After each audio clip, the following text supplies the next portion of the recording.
Touchdown, Debo in the slot. This is my end zone. Give me everything you got. Defense, hit him with that ghost side. Nostra, Quan Alexander, this dance, shake both sides. 49er Empire, 49er Empire. This is for the fan base, die hard, set by. Stand up, 4-9 to the heart, gate.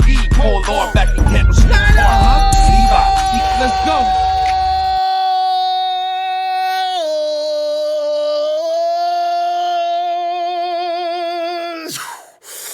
Fam, remember the days when I used to come out talking about 3, 2, 1. When they cold, we hot. When they cold, we hot. 1, 2, 3. Hot boys. Now, all of a sudden, the hot boys is down to 4. You still have like, what, 6? See, I'm Aziz Al-Shar. He said he's not going to play because of concussion protocol. You know what, though? The hot boys are still represented nicely. So you know what? Continue with the hot boys chant. Yes, you still got Dre Greenlaw and the mayor. Warner's taking his game to another level. You know what? I can't wait to see what this guy looks like in a couple of years. He may have a couple other gears. He may only be in second gear. Fred Warner's a bad man. Speaking of injuries, man, that is the boy. This is the number one topic for the 49ers going. And, it would figure we're in week 11. So, if you got players that are still out there, you're lucky. And a lot of teams are as worse or bad, bad or worse than we are. But the E-Man, I give him the name now because the E-Man is more than just a football player. This dude is like Jimmy G's lifeline, He hopes to be out there with his new teammates as they try to rebound from the first loss of the season in order to be available to sweep the visiting Cards coming to Levi's this weekend. E-Man is telling reporters yesterday, I'm going to try to battle it out. I'm impressed with this dude, man. I'm telling you. Meanwhile, Shanahan was on KNBR Friday morning, and he is quoted saying Emmanuel has had this injury before, so he has a pretty good idea about it. He hasn't been able to do anything this week because it's a very painful thing with his ribs. We will decide. We will have to decide about him on Sunday if he can play through it. We're going to give him up to that moment to do it. Unquote. Fam, it's only an overnight before kickoff, but you can be somewhat optimistic. And Sanders also told reporters that a similar injury took place during his third NFL season back in 2012 while with the Steelers, and that he felt better as the week progressed. In fact, it's clear that he's determined to play. E-Man told the Sacramento Bee, quote, "It's getting better and better." I like this. This dude is an absolute warrior, man. I mean, the ribs are probably killing him, like George Kittle. Last year we found out didn't see George out there playing with a flat jacket on. He had all kinds of rib injury. He was still rolling, still setting records. God, man, I'm so impressed. Fam, I got to the point, if the rest of the receiver corps does not get fired up behind the fortitude being displayed by the B-men and bring their own heat, come on. You know what? I'm going to assume they got no heart, fam. I have some shame. If you're part of the 49ers receiver corps and you're watching them have to fully depend on the man who's got his ribs bruised up and everything else, and you can't do no better than you've been doing, get out. Just get out. They've got to reach down inside themselves. Shanahan's got them going and say, listen, I want you guys to sit back and review those moments when you missed the ball. Shanahan's working psych on them now. Think about it. What did you do when you missed the ball? That's Kyle, I'm proud of you, man. I'm sick of that. Losing ball games are hot. Oh, hey, whoa, Debo. I ain't talking to you. You just keep growing. You, boy, got plans for you, Debo. You are going to be special. It's easy to see. Have a little few rookie things going on right now. But I got a feeling you're going to iron them out and probably not too much longer. God. You know about Debo, right? Not since Jerry Rice has anybody had in a rookie season over 100 yards, 8 receptions. Debo be playing his butt off. We may have something here. I said the same thing about Dante last year, though, didn't I? Don't get me started on Dante. I'm not going to start. Regarding the Kittle watch, GK hasn't set foot on the field since the guys left Arizona, the Arizona desert 2 weeks ago. He says he feels great, but Shanahan knows he has to protect George from himself. We're talking about a player that defines the term leatherneck, fam. Everybody knows George would play with a bullet in his arm and a knife in his leg. It wouldn't matter. Kittle says, I got to go, man. I got to do this. You would think with these guys setting that kind of example, we wouldn't have any wimps on this team at all. We got a few. And they go by the name of wide receiver. I don't mind talking about them. I'm usually not like this, but I've had enough of them doing that. And who gets all the blame? Jimmy. Jimmy gets all the blame. They missed the ball. Well, here, he could have put that ball a little lower. He could have put a little out of every batter. Shut up. Shut it. I'm so tired of that. Look at them receivers know. Do not give them no excuses. Oh, they've made me mad. It will also be a game time decision that he'll have to accept. George, man, we love you, man. We want you for the rest of the season. You can't get killed in the Cardinals, and besides, the rest of them knuckleheads better get it done this week. We should not need George Kittle to beat the Cardinals. And Matt Breda also did not practice on Friday, which doesn't come as a shock. He aggravated an ankle injury on Monday night and is not expected to play against the Cards unless there's an injury to another back. Shanahan elaborated on that yesterday, saying, quote, we know what we went through last year with his ankle injury, and we're trying to give Breda a couple of weeks off just to help him out a little bit. Breda, like he has for a while, he can tough through it and go, but he's got to play when he's not 100%, and that's why he's in and out of the game a lot. So we're trying to make him take him out for a little bit, and that's the way it should be. I mean, no worries, fam. I mean, besides, that leaves the 49ers with TC, who says he's good to go. Heem, the Dream, Mostert, he's aching a little bit. But I got to tell you, fam, it's amazing how Heem can get things done. Did you see him against the Hawks last week? It's amazing how Heem can seem to get things done when nobody else can. Okay, I don't know. I've just seen that so many times. I'm starting to wonder, is there something special about the way he runs? Jeff Wilson's probably almost positively going to be available. He'll be probably suited up. And I tell you what, fam, I'm as glad as could be. Shanahan knew to have enough good running backs that know the system, stored up in the freezer, thaw them out. Hey, thaw them out in case of running back famines like we're having right now. This is why I said at the beginning of the year, man, we need to get rid of blah, blah, blah, and blah, blah. No.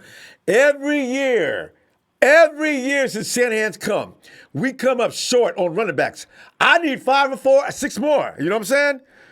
Every season, this is the same issue. And we got how many weeks left to go? And we're down to 3 running backs? Oh, also sideline is kicker Robbie Gould, who missed Monday's game due to quad strain, as you know. We will have to continue to rely upon Chase McLaughlin. That's all But it's time to deal with the Cards again, fam. As you know, quiet as it's being kept. This upcoming game between the Cards and 49ers is huge. First 2 divisional losses with the Hawks now breathing down the Niners' necks. Could end up being a huge factor. We cannot lose to the Cards. Them Hawks are resting up on their bye week. They come back and win. Oh, smack. Also going a game up in the win column in the NFC West is equally important. So the Cards proved to be a worthy opponent in the first matchup, fam. I still think it was an accident.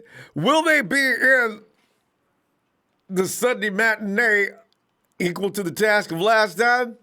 Hey, but or not, I tell you what I really got a kick out of was, real quick before I go on, DeForest Buckner is taking this real prayer. He was talking about this last time.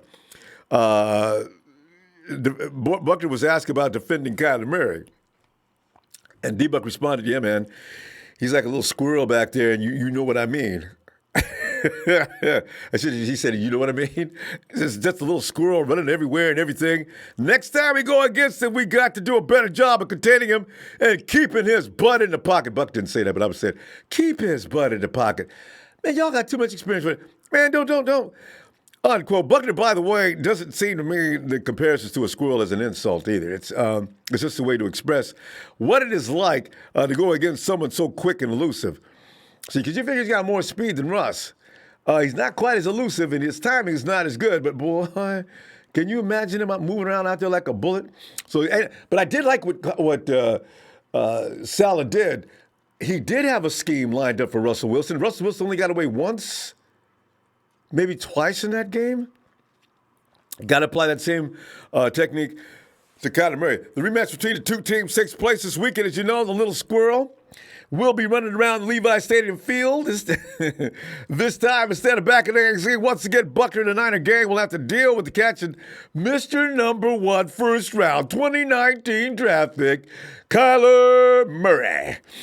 Buckner was chatting up Kiana on the 49ers Live. Well, I'll tell you, I imagine when he got out of the car, he probably says, you know what? Don't tell anybody I call him a little squirrel. Oh, God. But I got to tell you, did he rush for 110 yards? No. Nah, he didn't. Talking about the running back. Okay, I'm looking at my notes. Kenyon Drake did that. It's another thing we got to do, fam. We got to stop Drake from running as well. He says, Buck says we need to do a better job up front as a collective group of continuing to run, making sure they can't get all those gadget plays and get everything going that they want to get done. We've got to keep them off schedule, and Murray is really good when things are going his way. And he carved us up, fam. And you can't get mad because he is a first-round draft pick, the number 1 pick to be exact. So, you can't say the 49ers have no business letting a rookie do that to him. This kid's good. D-Buck's right.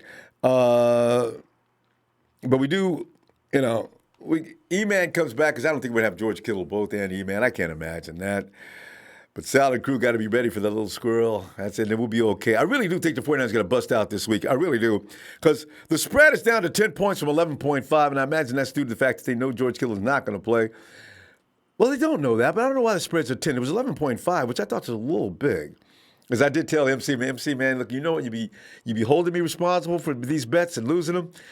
Do not take 11.5. If you're going to bet on this game, you insist on doing it, you might want to take the Cardinals. Because we're going to win this game, but I don't know. But at the same time, I feel no shame in saying the 49ers should win this game 27-13. That covers the spread. MC, man, go, hey. Yeah, MC, take that bet, man. I'm going to tell you know what? This is the last time I'm going to tell him, though. If I lose this time, I'm going to quit. I don't see them shutting the 49ers down this time, and I see the 49ers coming out there with an urgency we have not seen them play with since last week. Actually, last week was a serious urgency. 49ers should have won that game. Anyway, hey, let me go over here. Hey, Blaze Pyrex. Thanks, fam, for the contribution. Good to hear from you. Mr. Leak says, my prediction, 49ers 28. Ooh, we got to say, no, 28-17. I got 27-13. My prediction, 28-17. 49ers 28, Cardinals 17. It's a kid. By the way, get them ready. This is a game night before the game. Prediction time. It's the kid 916. What's good? Not a familia. I see you, big Ronbo. Let's go 49ers. Let's get this done. Yes. Guerrero. Monguia. Listen, Monguia. He says, hey, I'm shaking for tomorrow's game. Help me. Guerrero, man. It's going to be okay. I tell you, man, I don't think the 49ers are going to let this one get away. Mr. Block Eyes 22, shout out to my dude, Amp Banks. His damn Seattle Seahawks got us. Got him his damn beer. I hope the team saw that game. We beat ourselves. James Wilson, Mostert need to play more. Amen. Amen. Pete Gorman, I got 10-7. Ooh, another defensive battle, Pete? Oh, I hope not. J.D. Watsonville High School. Hey, J.D. ain't seen you in a while, 33-17. And I assume it's Niners. I think we all think alike nowadays. You notice that? We're all around the same score, except for Pete Gorman, who says it's going to be another defensive match. G-B-V-O-U-L. Is that G-B-V-O-Vowel? GB. I bet there's a trick to that. Just bring the vacuum out, and MC will stop picking. Yeah. Dude, man, he be tripping. Ryan Watkins, thanks, fam. 27-9 Niners for Ryan. And local 49ers fan, my score is 49ers 35, Cards 18. I got the PETA people, if they catch you running a vacuum cleaner with kitties, they will come and get you, though. You know how kitties feel about vacuum cleaners. Local 49ers fan, my score is 35, 49ers 35, Cards 18. Niner Rich, 28, 17 Niners. Michael Hang says, you cost MC Niners $700. I really felt confident about that too. Okay.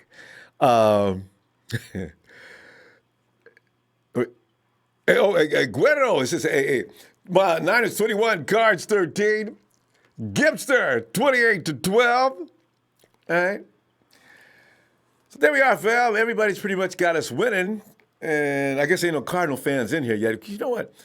We get roommates suddenly when Hawks was all up in our grill last week. And actually, the Cardinals was up in here the game before that game.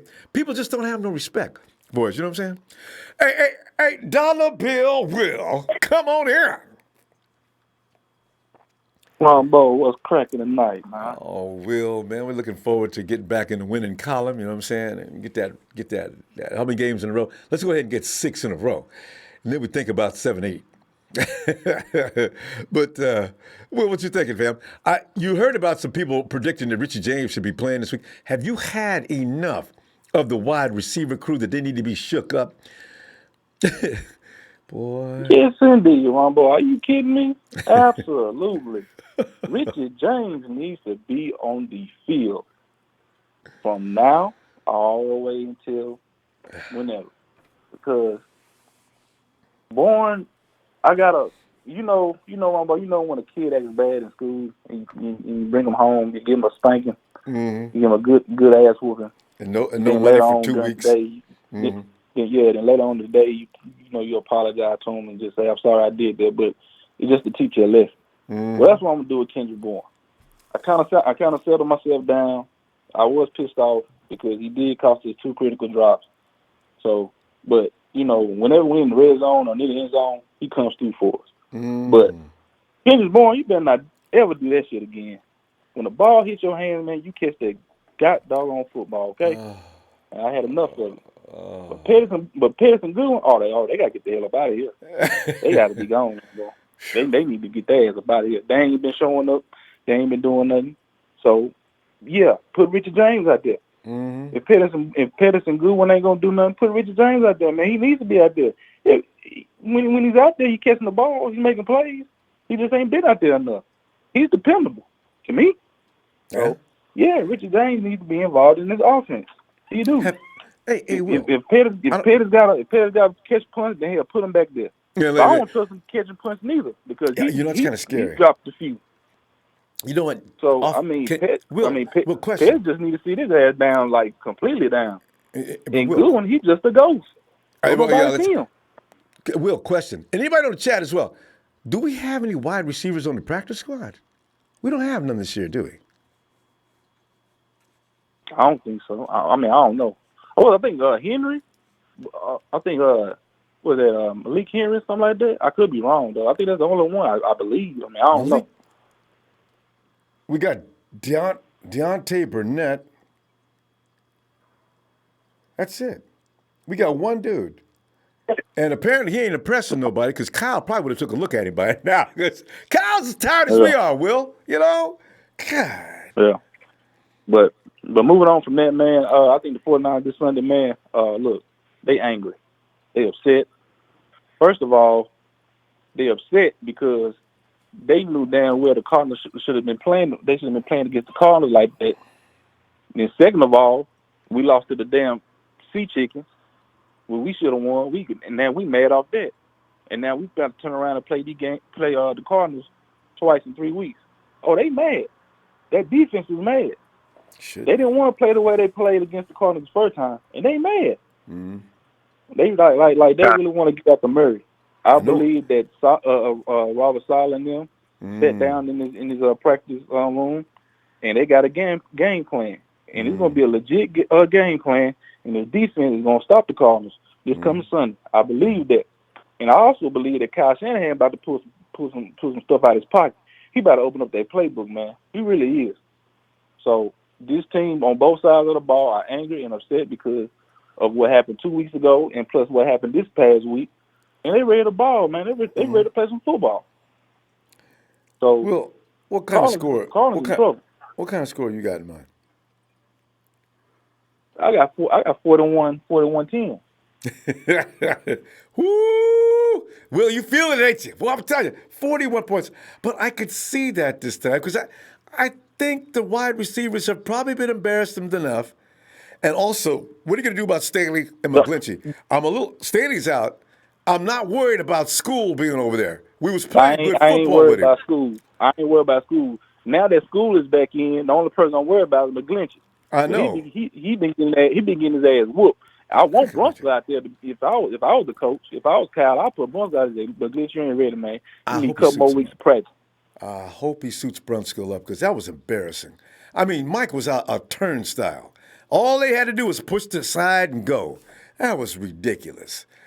Anyway, it was, man. I was very disappointed in them, man. They know better than that. They know better than that, Ronbo.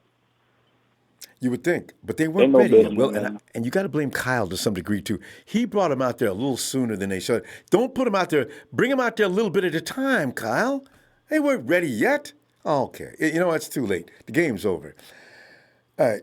Yeah, but we gonna bounce back, man. I mean, we taking it one game at a time. We focus on the Cardinals, and after the Cardinals, we gonna Green Bay time. Oh, so there you go. But you know, Will, we'll go. But we ready, man. We ready. I know. I'm gonna see you tomorrow, Will. All right, man. After this win. All right, man. Shout out to you, Ronbo, man. Thanks, man. Shout out to my TNT fan, man. My player partner, Trey, Big Show, Russo, Jerry Fresh, Red 49 Hits. All them guys, man. Shout out to the Ronbo Sports fan club, man. Shout out to Rico, Sheep, Jersey Joe, all them guys, man. Hey, man. F. Rams, F. Rudy. They lost Super Bowl and scored 3 points. Got 55 points put on by the books, so we beat 31-17. We whooped up on the Rams 20-7. Got Jalen Rams for nothing. Talib went from the Rams to the sorry-ass Dolphins. And F. What's that guy? Rudy? Miles Garrett. Hey, man, we don't play football like that, man. You know better than that, bro. I'm glad they threw your ass out for the year. You don't do that like that, man. You could have hurt that man. You don't do stuff like that, bro. That ain't professional football. No way yet. And the Rams are bankrupt. All right, Ronbo. All right. Will, have a good night, fam. Yeah. All right, you too, man. Right. And Manuel Marquez says, hey, we got to win tomorrow. Let's go, Niners. Tomorrow's my daughter's birthday. Samantha Marquez. Hey. Should I do this now? You know how I be doing, man. You know how I love kids anyway. You know what I'm saying? That's why I was telling you watch your mouth.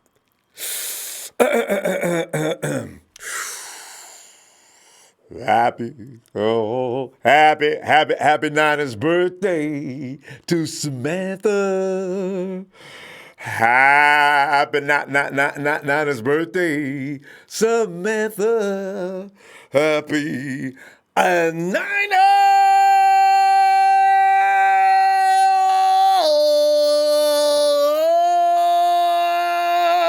birthday to Samantha. Happy birthday, Samantha.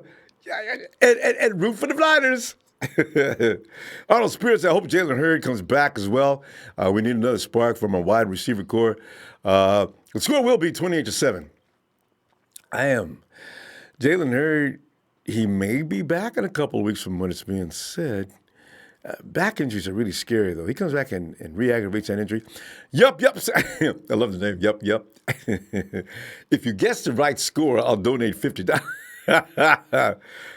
Yup. All right. I'll take that. All right. If I do, we'll let you. Well, you already know my score is 27-13, right?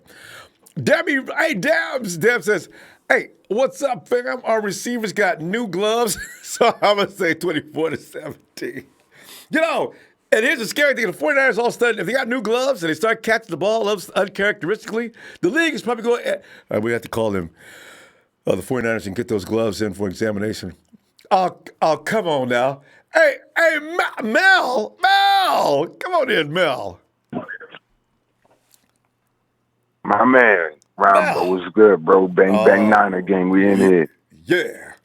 Mel, it's all good. You know what I'm saying? We just need to get over this weekend, get back in the winning column, start feeling good about the whole situation. Because, that's still a bad taste in my mouth from last week. I know it's going to take a lot of donuts with I'm talking lots of sweetness to get this nasty taste out of my mouth. But what are you thinking? You know what? I was in a bad mood Tuesday, but by Tuesday night I was good, man. And I rewatched the game, I reevaluated it, and it's never as bad as you think, and it's never as good as you think. But yeah, it wasn't bad. Well, it wasn't that bad at all. As far as once I took the emotion out of it, of all the teams in all of the sports in the history of life, that was the team that I just did not want to see get a W at all. So like that hurt. But at the end of the day, with all of the factors, man, I was proud of our guys, minus the receiving core. Everybody else I was super proud of. And I was really ticked off. So I gotta stop watching these media outlets, man. I Oh, can't do it. I can't listen yes. to these bozos anymore. What are you These dudes are total talking? bozos. You have the Saints, they get pounded by the Falcons. The lowly one-win Falcons pound the Saints. New England, they get beat up on by who? The Ravens. Ran them off the These field. guys lose Yeah. these. What'd you say? Ravens ran the Patriots off the field. They beat them to Right. They death. they pound these teams and afterwards the media is like, oh yeah, that was kind of a fluke. Yeah. Oh yeah, these guys are they're better than they played tonight, blah blah blah. The Niners been stomping teams left and right this season, winning games, close ones, blowing the best teams out. And who And did it's they talk still, about? are they legit? Are they legit? We lose a heartbreaker to the Seahawks in And what they Mel. hail as one of the greatest Monday night games in the last decade. And it's the Niners told you they weren't for real. Right. And Mel. What? And the killer part was, well, the legendary Russell Wilson, Mr. MVP, came out there and got it done. Exactly. Boy, Russell Wilson ooh. MVP, but Jimmy Garoppolo, yeah, he's Ooh. overrated. Were you watching the same game as I was? Russell did nothing. The defense put them in great positions. If Russell didn't score when he gets the ball in the red zone from his defense, then that's a problem. But Russell didn't do anything. He didn't go crazy. He had a couple big plays Kept him in contained. overtime after he threw a pick in overtime to And a Mel. freaking rookie, And there it is. in his first start. Yeah. And the thing is, Mel, Tom Brady remains the GOAT. Drew Brees, just one of them games. See? So, Right. I'm feeling you on this. I Right. was trying to, And boy, and ooh. check Okay. out Jersey 9, a blog a couple months ago, and I've been talking more about the Niners. That's what the blog was supposed to be about. I got caught up in some What? other things, but I'm back, man. Shout out to man, prayers for Paulie G. Y'all Oh, know yeah. Hey, Paulie, man, Pollard. Jersey. Mel, what did you say? Check out what? Paulie's my guy. Paul, you got it. You got Oh, it. You Jersey. got. Go ahead. Yeah, I got a YouTube channel, Jersey Oh, Niner. So it's Jersey Jersey Niner. and Jersey Niner. Remember that family? Jersey Jersey Niner. Niner. Did you click on that handle right now? Get into the And, chat so everybody can know how to get in there. Okay. yeah, Jersey Jersey Niner. Niner. And so I'm doing a letter. I'm doing a letter to Jimmy G blog soon. So I'll be dropping that either tonight or tomorrow. Most likely tomorrow. But All yeah, right. and I'm going to address the team as well. Man, our guys, man, I loved what I saw Monday night. And this is what killed me about the talking heads when they're talking Jimmy G. Yeah, we told you he's the question mark and blah, blah, blah. And he didn't do anything. He wasn't worse than Russell Wilson at all. Yeah. They had very almost identical types of games, but we have one. Oh, see, that's why he's the MVP. If the kicker makes that kick, then Jimmy G, look what he did. A minute and a half left, he marches us down the field and Hey, we're down to tie that game. there it is right there. You That's brought crunch them in a time. position to That's win that crunch game. time. Yeah. And the week before with the Cardinals, the staunch defense that we had that didn't really show up well against the Cardinals, and Jimmy G threw the squad on his back. And it's not even like the running game was popping. The running game was terrible against the Cardinals. Oh. He threw the team on his back. So the talking heads, they're talking like, yeah, see, well, the big time quarterbacks, this is why he's the question mark. The big time quarterbacks, yeah, we know that Kittle was out. Yeah, we know that he lost his guy Sanders early in the game. Yeah, we know the running game wasn't doing this, but the great ones find a way. Well, Jimmy G did find a way. If the receivers catch those balls, see, the great ones, they can find a way even with lesser receivers. Well, he did find a way with lesser receivers. If they catch those balls, it's a totally different we win the conversation. game. And we he win can't the game control them big. catching the ball. Exactly. Even though he pulled a Joe Montana move, he pulled the Joe Montana and took the blame when it wasn't his fault. I know. Which I think that's why the receivers are going to just ball out hard for this guy, man, because they know that it was their fault.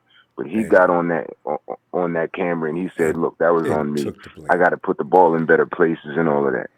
Mel, and we're killing the receivers, and we should. So, and we should. Mel, because I tell you what, give me your score, Mel, and we're gonna see you tomorrow. It's going to be either it's going to be either 34-13, or if Arizona late in the game when it doesn't really matter like that, they might score one more to try to make it look closer. So it's going to be 34-13 or 34-20.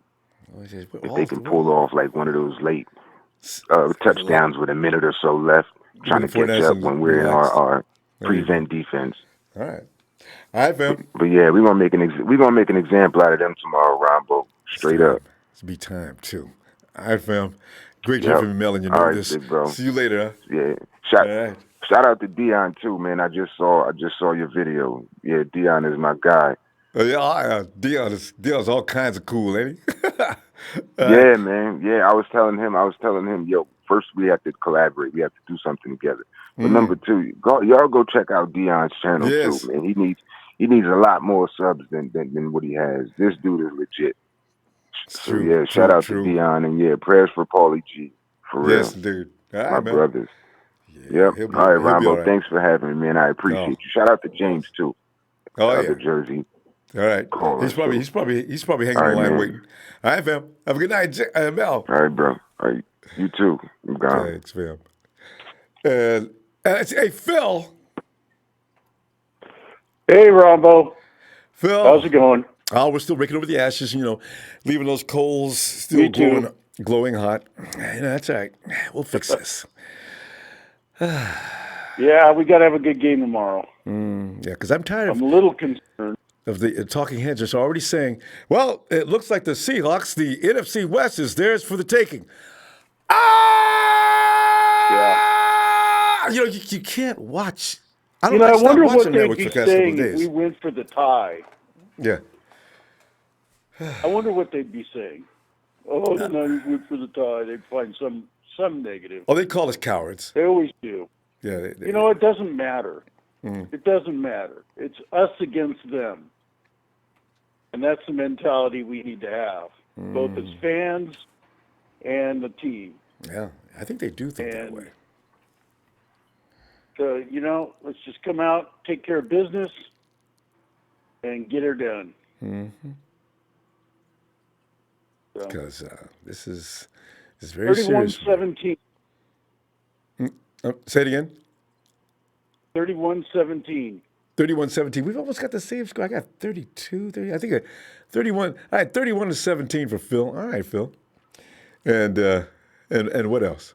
Because there's a lot to. I'm just. Is Aziz playing? No, concussion. They just said so this evening, actually, or earlier this afternoon, should I say?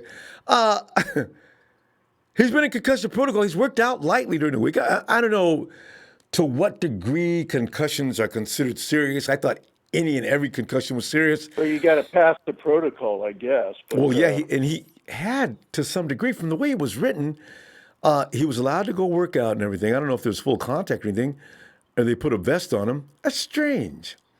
I don't know. Yeah. Yeah, I didn't hear anything about that, but they just I just caught that about an hour ago.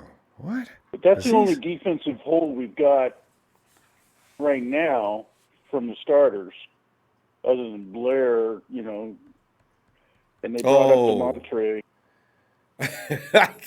I don't want to see Blair leave under any circumstances, but I'm kind of excited. Moore was a force in preseason. I can't wait to see what he looks like. He's out of shape, probably though. If he plays like he did in spring in the preseason practice, preseason, man, he could be a weapon. I tell you, because he was dominating. And like we were saying, the only reason he didn't make the team is because of numbers, like Bobby Saleh said. we all pulling for him. It's just that the way it came out is that he was the odd man out. So. Well, I'm glad he was available. Yeah, Nobody right. picked We're him up, lucky. so. Yeah. So. And the receivers just need to catch the ball. They catch the ball, this game's over. Oh, I mean, it's not even close. Not even close. We run away with that by 14 points. This is what's so disturbing. And Hawks fans walk around, well, we had this guy out, and we had this guy out. Also, we had Sicily. Who was that tight end that they picked up from Washington? That used to be an offensive, I think he used to be an offensive lineman or something.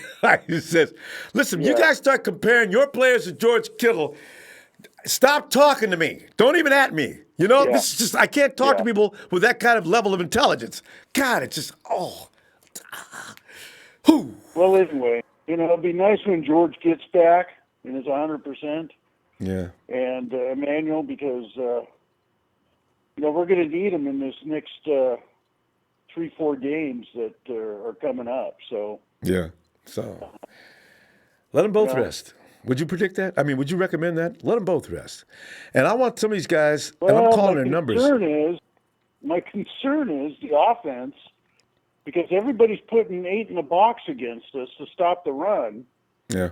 And if our receivers don't catch the ball, I was listening to some folks, they said that Debo Samuel slant, if he caught that, he'd still be running. I know. It breaks my, but he did so well. Otherwise, I couldn't get mad. Phil, I want Kyle to bring all those guys, anybody not named any of the wide receivers. If you're not named Samuel or Kittle, I don't want you in this. I want closed-door session with the rest of those receivers. Listen, here's what I'm doing, guys. George isn't playing this week. Emmanuel's not playing this week. I'm depending on you, every last one of you. Dwelly, I mean, I'm talking to all of you guys. Can you get this done? I'm putting this in your hands. Let's go. I'm telling you right now, Phil, we can actually afford to lose this game to some certain degree. We'll get in regardless to the playoffs. I got a feeling we're not going to lose 8 more games. I'll let them know. Listen, guys, I'm going to depend on you. What are you going to do? This is it. Pooper, get off the pot. I'd tell him. Yeah, I mean, this is what it comes down to. Either you prove that you can play in this league, or you're going to be gone next year. Maybe this year. And well, when Jalen Hurd comes back, that's one slot that's going to be. And if Trent Taylor ever could come back, that would be another slot. Mm. So.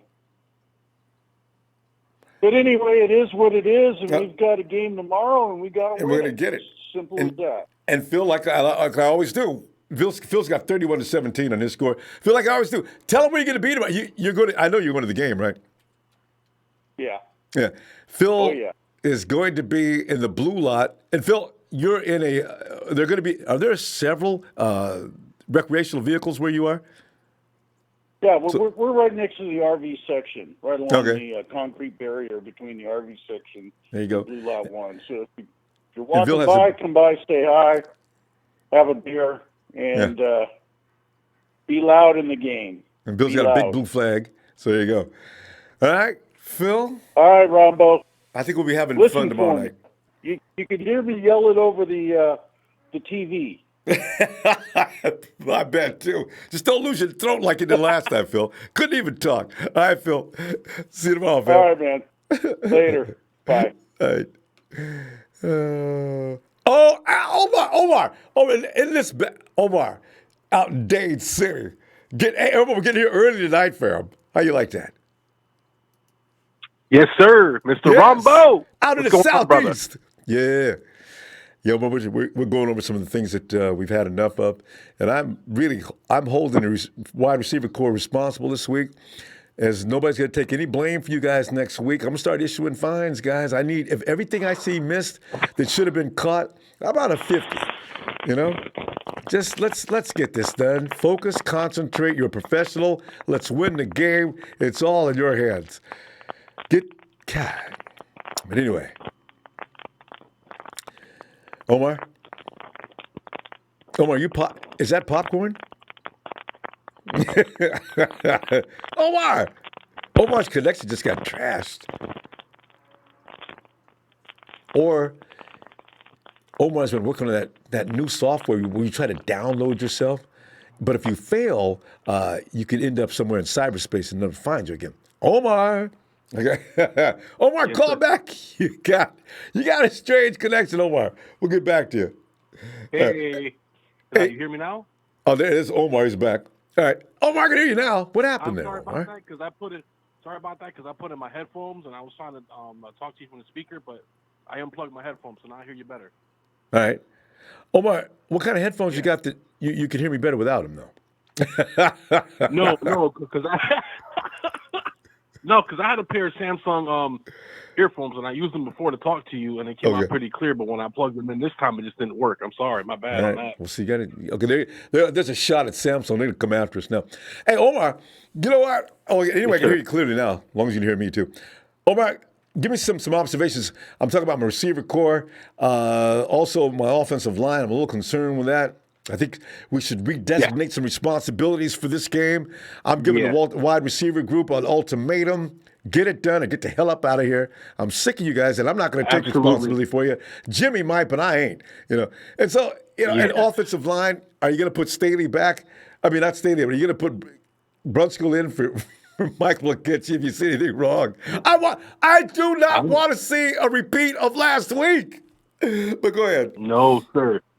Listen, I think they should keep Staley out. I don't think he was ready to come back in the game. He's going to be out 2 weeks anyway. Because J.B. and Connie look like Reggie White out there. And I'm like, there's no way in hell this guy has not done anything all season to come and play like that. That means our guys weren't ready. That's what that meant to me. Because J.B. and Connie look like Lawrence Taylor out there. And he is a good player, but he's not that great, in my opinion. Not that kind of good. But when he was getting in the backfield, he was disrupting our plays. Omar, the ball was being snapped, and Jadavian Clowney was connected to it. What? Oh, no. Yeah, that's why I didn't understand. I'm like, man, this guy looked like Reggie White out there, and he ain't even all that, this dude. That's the reason why the Texans didn't want to pay this guy, man. He ain't worth $90 million to me. Man, that's my opinion. But as far as our receiving core goes, they had 9 drop passes for close to 100 yards that they left on the field. 100 yards. And I said, no way. Boy, when he dropped that pass, man. It's okay. We'll survive. Yeah, hello? Yeah, I'm listening. I'm having fits. Okay. Every time you throw a stat at me, I feel a sting in my neck, back, ribs, my back and my neck. I'm just saying, when he dropped that pass, it went right into Diggs' hand and he intercepted. I said, man, that killed us right there. And after all these mistakes, we still had a chance to beat these guys. And the next day, of course, Spears, that Michael Idiot Spears, he would say, I was telling you guys about Russell Wilson. I said, Russell Wilson didn't do shit. I don't know what game they watching. He didn't do nothing. What really did he do? He didn't do nothing. He was contained. Man, K'Wan Williams had this dude on lockdown. Where was Tyler Lockett? He had him handcuffed. Man, he had that cat on lockdown. Come on, Ronbo, man. You know it and I know. Man, K'Wan had this guy. I forgot his wide receiver's name. The guy that got hurt. What's his name? I forgot Lockett was in the game, actually. Until the end, he was laying on there hurt because Richard Sherman tried to kill him. Yeah, man. Lockett. Lockett got locked up like a damn locket. He got locked like a locket, and he wore him on his neck. Well, come on, man. Just to add to that, Omar, actually now they put K'Wan's been penciled in as a Pro Bowler. Coming out of the slot receiver. They took Spoon off, and they put K'Wan in. I said, oh, yeah. I seen that because they showed it on a YouTube thing, and I seen it because they showed the list. Let me tell you something. Our secondary is nasty. Yeah. You see, listen, DK Metcalf caught them passes because he used his body. But other than that, Mosey was in that. He was in that ass, man. Mosey, you may be big, you may be bad, but I'm the one in charge down here, baby boy. Man, let me tell you, Ronbo, listen, I know everybody was in an uproar when we lost the game, but this is what I see. We lose as a team, and we win as a team. When There we you go. win, we all talk trash, but when we lose as a team. Yeah. We had a guy that was on the couch eating sandwiches at his mama's house when he got called up to come kick. And he kicked two of them, and he couldn't make the last one. It went way in the tunnel. It happens. Now if they would have made that kick, we wouldn't be having this conversation, and they wouldn't be talking bad about Jimmy G. So And the this is what I don't legendary understand. MVP. Man, let me pee my ass. Man, let me tell you something. They ain't going nowhere. I could tell Seattle's not going nowhere. I'm going to tell you that right now. Because like you said, I agree. Like you said, though, the defense is lights out. You give them enough points. God, I mean, man. you give the defense 21 points, they'll protect it. I don't care who the team is. Man, one thing, man, before I go. Oh, you score. San Francisco's defense was unbelievable. They played Super Bowl caliber defense. Fred Warner came in and said, "You know what? I'm picking this off. Say something." Man, he was a dog out there. I loved it, man. Man, let me tell you something, man. It'll be 31. Man, it'll be 31-10 San Francisco. I'm tired of all. I don't even watch ESPN no more. I have no use for it. Then he got to get Spears and his five guys burger butt out of here. 31-10 for Omar. And yes, sir. I'm gonna see you tomorrow, man. Ronbo, I want to give a big shout out to everybody that calls in, all the Day City, the whole Day City Empire, and everyone that calls into your show, man. It's a great show, and I'm glad to be a part of it. Go Niners, man. Let's go out and win tomorrow, and just forget about Seattle, and we'll get Seattle at the end of the year. Don't worry about it. Don't call it a comeback, baby. It's not the fall. It's not the fall. It's the comeback is what matters. I'm going to have George Kittle with me. I'm going to have my boy E-Man. Ain't going to be no more nonsense. You know it. Man. We going to work. And we're pissed off tomorrow. Fam, I'm going to see you tomorrow, okay? Yes, sir, man. You have a blessed night, Ronbo. And God bless everybody. Go Niners, man. Let's rip some booty tomorrow. Take care. You too, fam. Like, because tomorrow we're going to be singing, ooh, la, la. La, la, la, la, la. I missed doing that last week, too. You know what I'm saying? Hey, Rick. How you doing, fam? Man, I'm good. I'm telling you, it took me a minute. It took me a minute to get over the loss because the thing about it, the pundits and everybody saying, Russell Wilson, da-da-da. And like you mentioned before, with everything that happened, us being without Robbie Gould, Witherspoon, Sanders, Kittle, Joe Staley, and McGlinchey playing like dumpster trash. They, honestly, Clowney owes him a check because they made him look better than he looked all year. He looked like he was from South Carolina. He looked like he was in South Carolina back then. He did, didn't he? But I think he's got 3 sacks on the year. Even with all that, we talking about bad drops and Weston Whisper going out the game for a little bit and everything, and it still came down to a like they said before, a rookie kicker missing a kick. Because first of all, they cheated us because that was a first down. It was a first down. Yes, on top Easily of Dwelly. It was a first down. Mm-hmm. Yeah, it was a first down. But even with all that, it came down to us missing a kick. And then all of a sudden, next day, say, I told you, Jimmy D, you couldn't do this, I couldn't do that, whatever. And Russell Wilson, you know MVP. What? Right. I'm like, shut all that. The only thing I'm glad about with this previous game, now it's going to refocus everybody. So now all the receivers hit the jugs. Matter of fact, at this point, I'm gonna say it maybe sound controversial, but Staley and McGlinchey, y'all can stay out. You all. Matter of fact, McGlinchey, Staley, and Witherspoon right now. I know you don't want to lose your position to injury, whatever, but don't rock the boat right now. These guys have all been playing and exceeding our expectations. So therefore, go with what we have. Go with what we have. Matter of fact, sit down Dante Pettis at this point.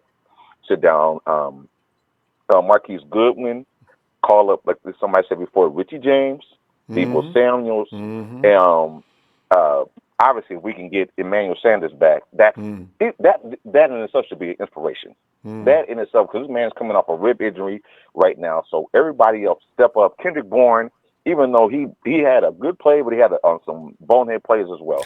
But the thing about it, I need everybody to refocus because Cardinals, you are going to get it. You're going to get the business. Mm-hmm. You are going to get the business. You're going to get the wrath of what we didn't do on Monday night. So blame the Seahawks for why we're going to do you. It's not going to be 28.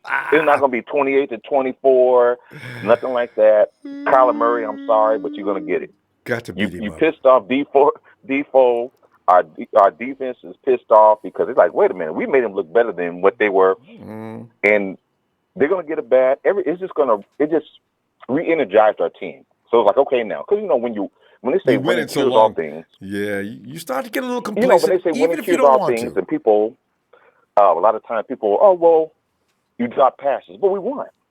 I missed assignments, but we won. But now since we lost, everybody has to go back to reassess themselves. Yes.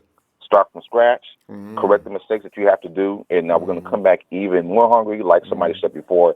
Kyle's going to open up the playbook even more. Our defensive players can come out fired up, pissed off. I have right now the score probably 35-10. 35-10? That much. I like that. 35-10. I'm looking for it. I can't wait to play everybody, because I don't care what nobody says. Jimmy G is a dude. Jimmy G is the man for us. Jimmy G is the man. I like him. Forget about how the game looked, because he threw a bunch of dimes. Like you said before, we had a bunch of drop passes, whatever the case would be. They catch those balls, and I promise you, the narrative is something totally different. But guess what? And I remember a long time you talked to a young lady on the end. It was saying, how don't throw to. He wasn't throwing directly to somebody; he's throwing to a spot. So I'm pretty sure this week they probably been like, look, hey, I'm going to throw it to this spot right here. It's your job to get to that spot. So therefore, it'll be like magic, kind of like back in the day with the 99 Rams. Kurt Warner, he didn't throw to Torrey Holden, Isaac Bruce. He just threw it to a spot, and he made sure they had to get to the spot. And that's what Jimmy G and the receivers are working on this week. That's what? So that's where the complications are. Because Jimmy's going to continue to do what he's supposed to do and make himself look bad at the expense of a knucklehead not knowing where his spot was supposed to be, when to cut, and do the dang route like we did in practice. Interception, Jimmy G. People don't understand what you just said. They think it's all about G. Like he doesn't know what he's doing. They're idiots. They're idiots. They don't understand football. And matter of fact, the people who say that, honestly, they're looking for a reason to hate on the Niners. So anybody that's the pundits, whatever, saying whatever, they're almost like they had the hate in the back pocket. They were waiting for us to lose a game so they can say, oh, Jimmy G couldn't do it, and I knew this team was still a quarterback away, or they're not for real, they haven't played anybody, whatever. Keep that same energy, so when we win it all, and we come back and we talk trash to everybody, I want you to we'll take it now. We're humbled by this loss, even though we should have won.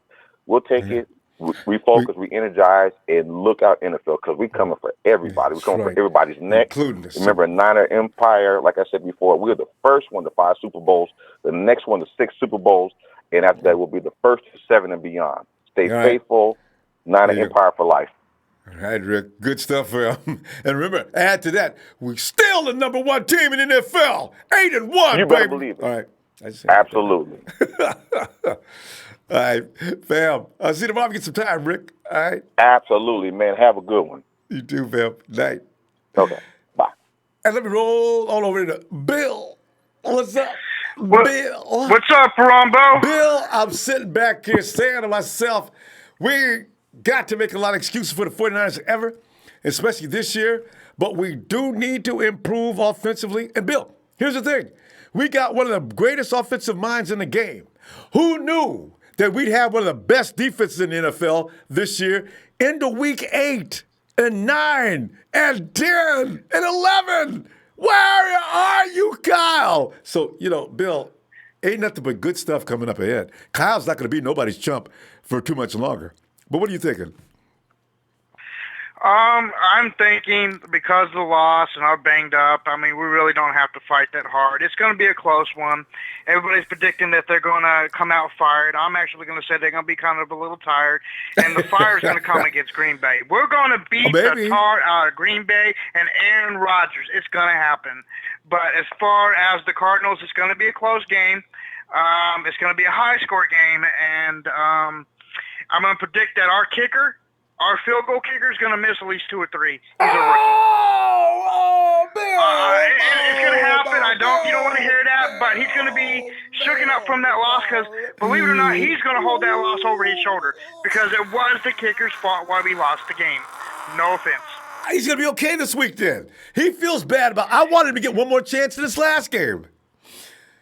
He's going to be shooken up, and then he's going to get mad, and he's going to miss 2 kicks, and you ain't going to see him miss any more after that because he's going to make back-to-back kicks against Green Bay, and we're going to beat Baltimore. We're going to beat the Ravens. We have a bone to pick with them because of the Super Bowl. We're holding that over our shoulder. The office hasn't forgotten about that. We got the Ravens. That's ours to take, and we're going to beat Seattle. We're not going to probably win any more games the rest of the year. You don't get blessed twice in one year. Yeah. Now, you don't get that lucky twice. That's it for the Hawks. Yeah. You know what, though? Yeah. Hey, Bill, you know what, though? I gotta tell you, though, the nice thing is actually playing Green Bay and the Saints is a good thing. Dealing with Kyler Murray tomorrow, that's not a good thing. And the Ravens is not a good thing. But quarterbacks who have to stay in the pocket, they will be meat. There's no doubt about it. But tomorrow and Murray. Yeah. Murray's going to teach us a lot. We're going to win that game. We're going to win it by a close margin. But he's going to make us so mad. He's going to make us so mad that we're going to come out fire. We're going to take it out on the Packers, the Saints, and then we're going to be rested up, and then we're going to take it out. We're going to take it out on the. I think we played Ravens first. Ravens and the Seahawks. They're not going to beat us twice. And by the time we get them, I'm going to predict the game when we face the Seahawks. This a win or done game for them. If they don't beat us, they're out of the playoffs. They're out. It's over. They're done. And we beat them. We eliminate them from the season, the playoffs. We send them home crying. Okay, you beat us early on Monday. Okay, woohoo. But this game is going to be the game you need to win or you're out of the playoffs. Goodbye, Seattle. Because they're going to be working in your home. Because they're going to be working on a wild card spot anyway. The Hawks aren't winning games. They're somehow getting blessed. The Rams missed a field goal to allow them to win. We missed the field goal to allow them to win. They came back on the Browns through some kind of bizarre miracle. Every time they win, well, Russell Wilson is here. Well, you know what? That's going to run out soon. So, the miracle's done. Yeah. It's going to be a hump. They're going to be so drunk and happy they beat us. They're going to forget about football, and they're going to, we can beat these teams. We can sit back and relax. And then all of a sudden, the miracle comebacks against the other team is going to beat the Seattle Seahawks. And then by the time they win a game, they have to face us. And if they don't win the next one, they're eliminated. It's over. Would that be great? Go ahead. I'm glad you beat us. I give you a round of applause. Because guess what? But here's another thing. I think we should sign Brown, just because I've been saying for a while. Sign him. And number 2, I know you probably don't want to hear this, but I don't think it's going to happen. But I say we forgive the guy that already hating on us because of Kaepernick. That's why we're getting the hate. Bring him back. Bring Kaepernick back for a backup position. A backup. In case somebody takes a cheap shot on Jimmy G, we got Kaepernick, and I know he can win it. Here's the thing. Bring Cap back. You think Kaepernick's going to come back to a team to sit on the bench? I can't imagine that. But Jimmy G, look at Jimmy G. He's going to get it's for a backup. And on top of that, what if Jimmy G gets hurt? We need a backup. Well, we have one. Because they've been trying to take cheap shots at him. Clowney was taking cheap shots at him on Monday night. You know what? I can't imagine. They already cut Cap once. I can't imagine the 49ers take him seriously. But you know what? Here's the thing. Whenever Cap, there's about 3 teams, though, that could use a starting quarterback. 49ers aren't going to move Jimmy G. But he's going to end up in Carolina or Atlanta, probably. Well, perfect spot. That's the kind of Cap's game would be just as good, especially as Cam Newton was. You know what? They're not going to talk to him, and they had their chance earlier. I don't know. Bill, Bill, give me your score though, because we got to go. I'm going to say this is going to come down to a 31-28. We all got that 31. I was 30's a lucky number for this game, isn't it? All right. 31-28 is my prediction. We're going to start off a little rocky in the beginning. Don't cry. Just stay calm. We're going to win that one. I think Jimmy can pull it out. And I have something for Stephen A. Shut your mouth, Stephen A. Smith. Shut your mouth on Jimmy G. He's not a porn star, number 2, and he can play. You hater. Just keep that intensity, Stephen A. Keep that intensity. He will. And Sherman's going to show Seattle what interceptions are all about. All right, Bill. We really do got to go, though, Bill. Niners, baby. Niners. All right, Bill. See you tomorrow if you get a chance, all right? Night. All right, bye. Oh, God. And Perry Howard. Hey, can I get, oh, here it is. Can I get my birthday shout out from Thursday? We weren't on Thursday, were we? Mm-hmm. Happy Nana's birthday, Perry. Happy Nana's birthday to Perry. Happy Nana's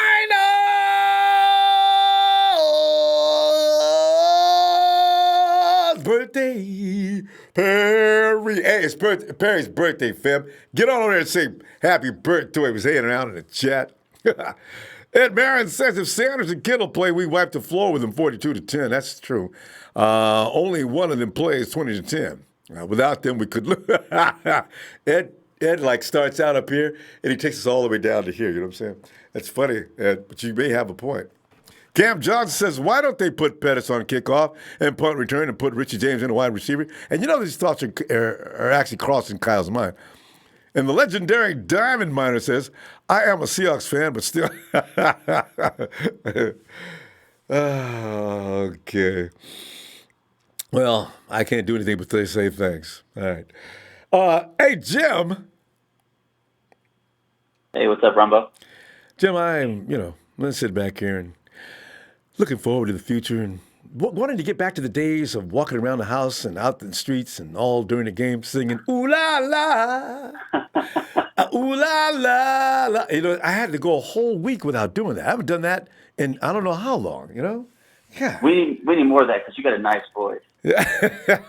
Thanks, Jim. Shucks. But, Jim, what are your feelings on this game? Now, you got the situation with Kyler Murray. Now, we've had Russell Wilson, and we did a good job against him as far as containing him. And Kyler's a little faster. I think he's faster than Russ by a lot, too. They think they can beat us. I agree. And they got the confidence now. They're going to come in. They're going to be guns a-blazing, and we got to deal with them. And with our offensive line. Go ahead. I'm kind of thinking that they kind of may have blown their load at the end of the last game, showing out what they possibly do, and we're going to be ready and lock it down. Yeah. So, I mean, yeah, I agree. It's possible that they, could keep it going, but I just don't see it happening. Because Mosley's never going to fall for that again. I mean, missed tackles too. That was that's. I mean, he is quick. Andy Isabella is quick, though. Just don't let him get loose out there by himself. Zone him out. We'll see. I'm sure they got this worked out. Salah's. I think I like kind of how that coming into this game, how that ended with them kind of not going away. So we'll be ready for what they can show us at their best. Yeah. So, So, go ahead. I don't know what that other guy was talking about the last call, but it's been a while since we played the Ravens in the Super Bowl, and I think the only player left on offense and the whole team entirely is Joe Staley. So, I mean, I don't know if that's going to be motivation of any sort. No. The biggest motivation we got is let's get to 10 wins now, please. Because we should be going to 10 wins this weekend. Freaking Hawks got another lucky. I remember last year when Buckner had Russ by the shoestrings and Doug Baldwin makes that catch on his tiptoes in the end zone. These are the plays that they do, and that's why there was MVP Russell Wilson's got nothing to work with out there, and he still got away. I understand that. okay? But not us. He can beat some of them other clown teams, but not the 49ers. That is BS. And the field goal kicker contributed and donated that game. Oh, I'm sorry. Well, that's why the Jim, go ahead. Seahawks It's your time. aren't gonna go deep because they are kind of basing their wins off of luck, if you want to put it that way, or just chance. Exactly right. And you bring up a good point too. That's why haven't they been in the playoffs the last 2 out of 3 seasons? And each time we're excused immediately. See, you can't. They're not that kind of good. Stop calling him Mr. Legend. First round Hall of Fame, first ballot Hall of Fame. Oh, guys, come on. He's okay, he's good, but let's not get carried away with the Russell Wilson love. Oh.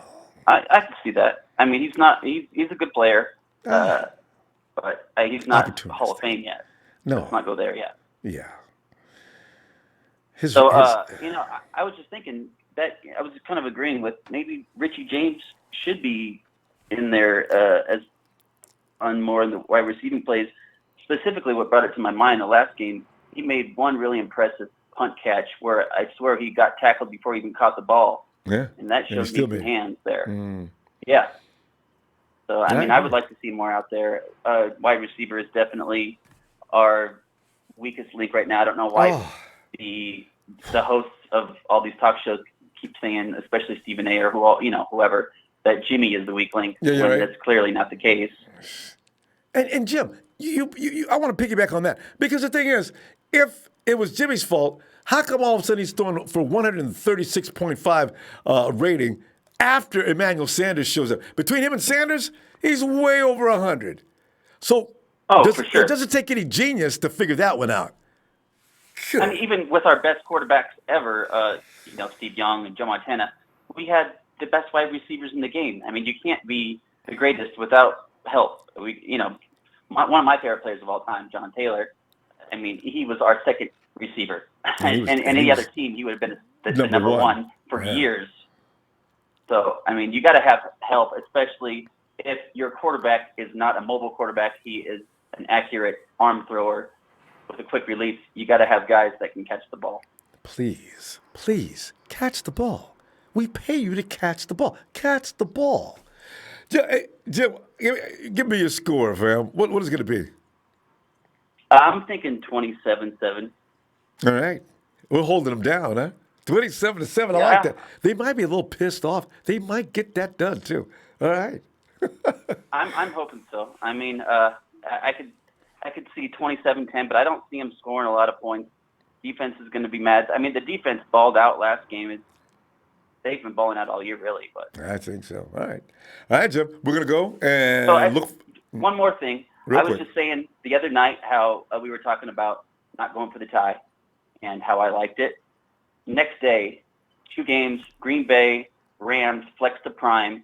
And I was telling you that Kyle is playing for, the spotlight. And as far as best games in regular season for playoff experience or primetime games, I wouldn't be surprised. I'd actually be surprised if Week 17 wasn't flexed to primetime against the Seahawks. Oh, I love that. Embarrass those clowns like they should be. All I need is all my receiving core, minus some of the other guys that don't need to be on it. All right, Jim. We're going to go, man. All right, good call. See you later. Huh? Hey, I'll talk to you later. All right. I guess we do need at some point stop whining about our receivers. As I'm seeing, there's a lot of people in here that are not 49er fans that are enjoying laughing about that. And if you're a Seahawks fan and you're laughing about that, you guys have no shame, okay? You know damn well you didn't win that game. You know it. I know it. The whole civilized world knows it. Boy, y'all some lucky. Hey, Shalio! Hey, Ronbo, how are you? So, you know what's so funny? I was a calm individual before I came in here and started talking football. Chanel, how you feeling? I'm as pissed off now almost as I was last. I thought I'd gotten over that game. Chanel, if we were going to have somebody break our winning streak, it did not have to be those low-life Hawks. I tell you, it's it's okay. We got to wait a long time to get back on the field with those guys. It's okay. We're still going to win the NFC West, right? Yeah, Rumbo. We're gonna have to wait until we get our hands on them again. But like I said when I came into the show last time, the wide receiving core is the problem. Yeah. And those two, KB and Dante Pettis. Someone on Facebook, I'm not gonna name names, but somebody showed me a video of it was shared. It was a wide receiver workout, and they were doing the hurdle drills, and Pettis looked like he was lackluster. His body movement, everything, like going through the hurdles, he didn't look like he wanted to be there. Like he was just going through the motions. And you're talking about that video where everybody goes through step, come out. Yeah, everybody goes through the steps. Yeah. And then the coach throws you the ball. And you know something funny? I think it was Matt Miyoko. He posted that up. He's the one who did that. Everybody goes through the drill, catches it, because it's not that tough of a pass, right? It's just a few yards. Dante dropped it. I said, oh my God, no. Dante! I had to retweet that one. So there's something going on with Dante. I don't know what it is, but he's not like he was last year catching balls. So I don't know what's going on with him. And KB looks like a good practice player, but in the games, I don't know what it is. I think he gets nervous. I think he goes in the games and just does a little bit too much. He wasn't nervous last year. He was one of our best receivers last year. I just don't understand what's the problem. But in the Seattle game, he missed 3 drops, Ronbo. Hey, but last year he dominated Seattle. He is the reason why we beat Seattle last year. So where is that guy? Where is that Dante? I don't get it. I don't really know, Ronbo, but we got to find him. Yeah, it's the APB. Somebody, APB, Dante Pettis, description appears to be wearing. I'll tell you what, though. When KB gets to AB and Odell's level, then he can dance. I just need him to focus on the hands. Put some like glue on your gloves. As soon as it goes with Dante, put some glue. Put some glue, and the laugh because you said gloves, and those gloves already really are good for catching the ball. So if you need to put glue on those gloves, you really have a problem. But you know what? Let KB. You bring him in when you're around the goal line. If there's one thing about KB, he will get it done around the goal line. I don't know what's going on with him in the goal line. Yeah, goal line, he's very brilliant. Yeah. At goal line, he's very good. Amazing. Very good in goal line. Just go but down I don't the know field. when it comes to longer distance. It's I don't know. Perception. Somebody. Yeah. Hey, Shalil, maybe they've already checked his eyes. Maybe a couple of those guys need eye examinations. There's a split second when the ball is moving that quickly. It's hand-eye coordination, right? If you're not seeing that ball properly. When you're not looking at the ball, you're not going to make the catch. I think that's what's going on as well. When they're not like fully looking at the ball. When you turn around and you see the ball, you have to literally see the ball to catch it. Absolutely. Sometimes you see these guys looking away. They have to look at the ball, they have to catch the ball, and they have to bring it in. That's another problem too. They're not bringing in their catches, especially with KB.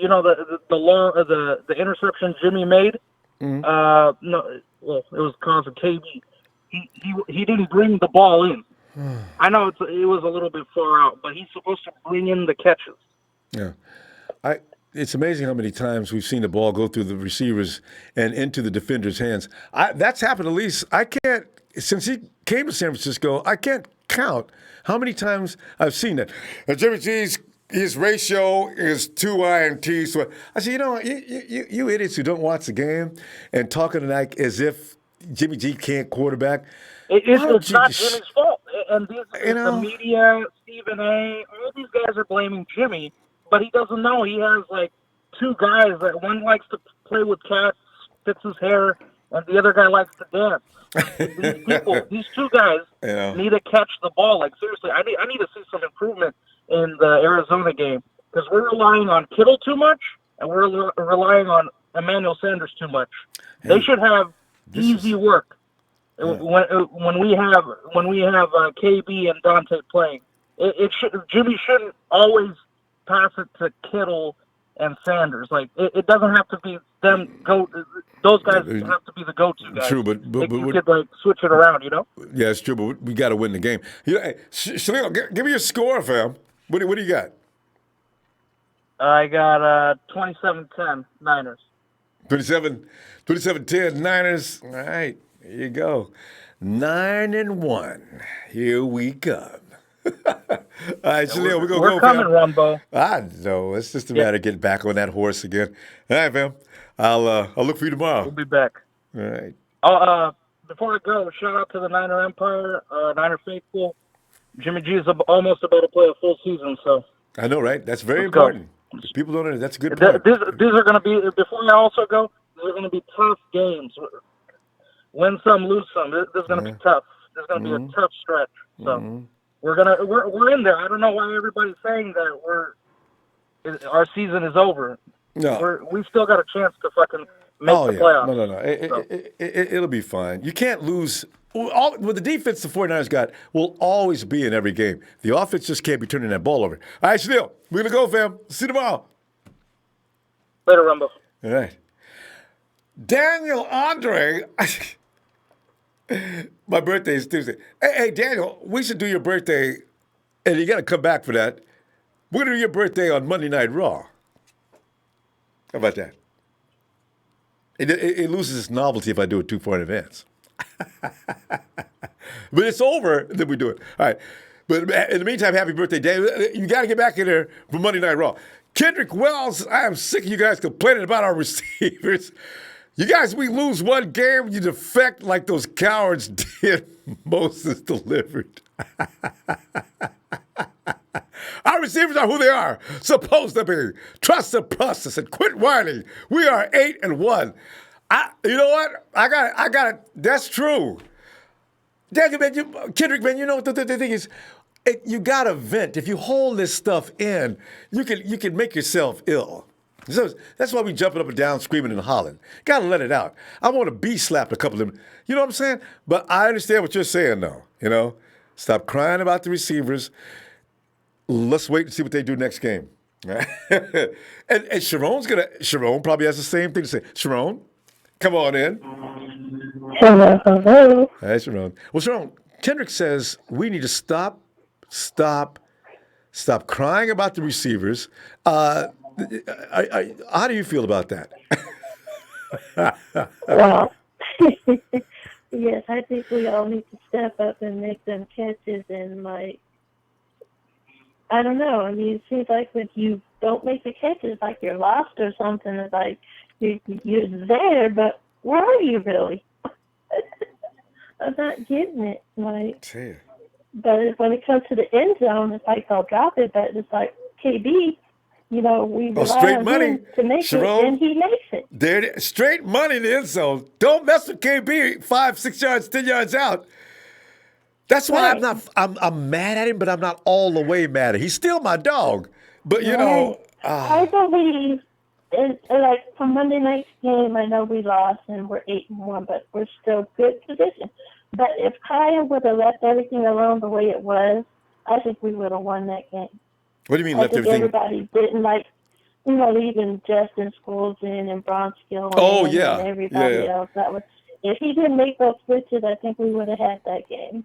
I know. Did you think McGlinchey and Staley were going to look like that, though? I thought they was going to come in and play. I didn't know they could look that bad. I don't know what was going on with them. They weren't ready to come in. I think he should have left them out until we got to the real games and then put them back in, but they weren't ready. Yeah. Or else bring them in a few snaps here and a few snaps there. Don't put them in from beginning to end. When we play Green Bay or the Rams or something, then bring them in. But they weren't ready for the Seahawks. I think they were still in the injury zone or something. Well, you know what, though? The thing is, Sharon, the Seahawks have not looked that good defensively all season long. They stink. Russell Wilson. And we made them look good. We contained Dockett. They didn't get nowhere. They just won that game by luck. The Seahawks is not all that good. I don't know why everybody is praising Russell Wilson. He is not that good. Well, he's good. I have to admit, he is good, he may but be not somewhat good, but he's not all that. Okay. Yeah. I mean, And he gets away a lot. The Hawks are the luckiest But team. we're coming for him. We're coming for him. Yeah, that's We true. will redeem ourselves tomorrow too. Yeah, I have a feeling that's going to be. Yeah, that's probably true. I think we will be 9-1 tomorrow. We should be. Coming. We deserve to. And one caller said we needed Kaepernick for backup. We got a backup. We got Nick Mullins. We don't need no more backups unless we get rid of CJ. But I don't think we need Kaepernick to come back. No. CJ's still hanging in there too. It amazes me. Mm-hmm. Kyle loves CJ. He really does, Sharon. You know what? Kyle knows that CJ can't come in under any. You know, he'd get us in big trouble quick. That really is amusing. But and also, and Cap is not out there auditioning to play on anybody's bench. So you know, he's going to start somewhere. Yeah. But anyway, I think we'll redeem ourselves tomorrow. We'll win. Yeah. And my prediction will be 27-10. I said Sharon's got 27-10. Yes. We're all around the same numbers. It's pretty funny. Because we all know our defense. We know what they're capable of. But Sharon, what we don't know is who's going to show up on offense tomorrow. Who are the mystery players that come, take off their mask, and show us some good offensive football? I know the running backs are going to be fine. Mostert. I know running backs. I trust them. I think Mostert. TC. Richie James is going to have a long yard running from the back to the. He's going to have his time to come, and they should start him as wide receivers because he does catch the ball. He has not dropped one. I know, but you know something, Sharon? Kyle's not going to listen to us. He's going to put those guys right back on that horse and make them ride. You know what I mean? They fell off the horse. Mm-hmm. He's going to put them right back up there. Look for Dante to get plenty of snaps tomorrow. Look for Marquise Goodman's going to be back on the field. They need to sit Dante and Marquise Goodman because they're not showing up. I don't know where their minds are. They're not showing. They're there, but their minds aren't there. It's like they're like a ghost or something. Like they're like vanished or something. Man, they're going to do better tomorrow, Sharon. I predict it. They don't miss anything tomorrow. So. And Debo Samuels goes completely nuts. And I will be a nervous wreck the whole game like usual, but 27-10. And we will survive this. Yes, we will redeem and we will rise again. All right. Sharon, I'll look for you tomorrow, and we'll be singing Ooh La La, right, okay? Then. You have a good night. You too. Bye-bye. All right, go Niners. Bye-bye. Look at us, fam. We're all sitting there worried to death. No matter how confident we are about the defense, we're worried to death. Oh, it's picked up. God! Get the ball yet. If you can't get the ball, then why do you... Okay. Wait. Ooh-sa.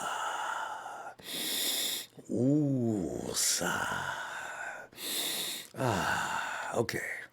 Hey, fam, we got to stay calm. You could burst a blood vessel doing that. All right. Hey, Jack. Jack, be nimble. Jack, be quick. Jack, jump over that candlestick. Take it high, take it. We got him. Jack may have. Hey, JT. Oh, who's that? What up, Ronbo? JT, man, I'm sitting there trying not to worry. You know how you do weird things to make yourself relax?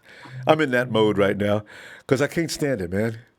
But JT, what are you thinking, man? I mean, we got the Cards coming up who played us hard. We just got through with the Clown Hawks. So this game is very pivotal. I don't want to see this team lose 2 games in a row this year, and they got no business losing 2 games in a row this year. We may lose a couple more games, but they better be spread out. I want a 13-3 record. This team's good enough to be 13-3. Let's go! But JT, what are you thinking? You know what, Ronbo? To be honest with you, when we lost to the Seahawks, I was fucking livid. I was pissed. I'm sorry, excuse my language, but I was pissed off. You and me both. And I would imagine other 49er fans, too. Oh, there was no happy faces in Ninerville. But the way I see it, I'm gonna put it this way, and this is for all you punk ass Seattle fans on fucking the Ronbo show. You ain't got no fucking business to this bitch anyway, you punk bitch. And they're talking major Sorry, poo-poo, ain't they? motherfuckers. Boy. Yeah, they're. Let me say this: if it wasn't for that fucking field goal kicker, we would have won that game. Let me say this too: Robbie Gould. Oh. You need to get over that fucking injury because I don't see how you gonna be hurt when you just kick fucking field goals. Yeah. I'm sorry. I'm still a little bit aggravated because but I'm gonna say this. I'm gonna say this too. If George Kittle, Robbie Gould, Emmanuel Sanders was all playing in this game against the Seahawks this past Monday, we would have won that game by a large margin. Oh, it's a landslide. All you needed was George Kittle. It's a thorough annihilation. Exactly. And they can bring all their injury players back, too. Bring them back. All of them. Hey, so for any Seahawks fan, I'm going to say this.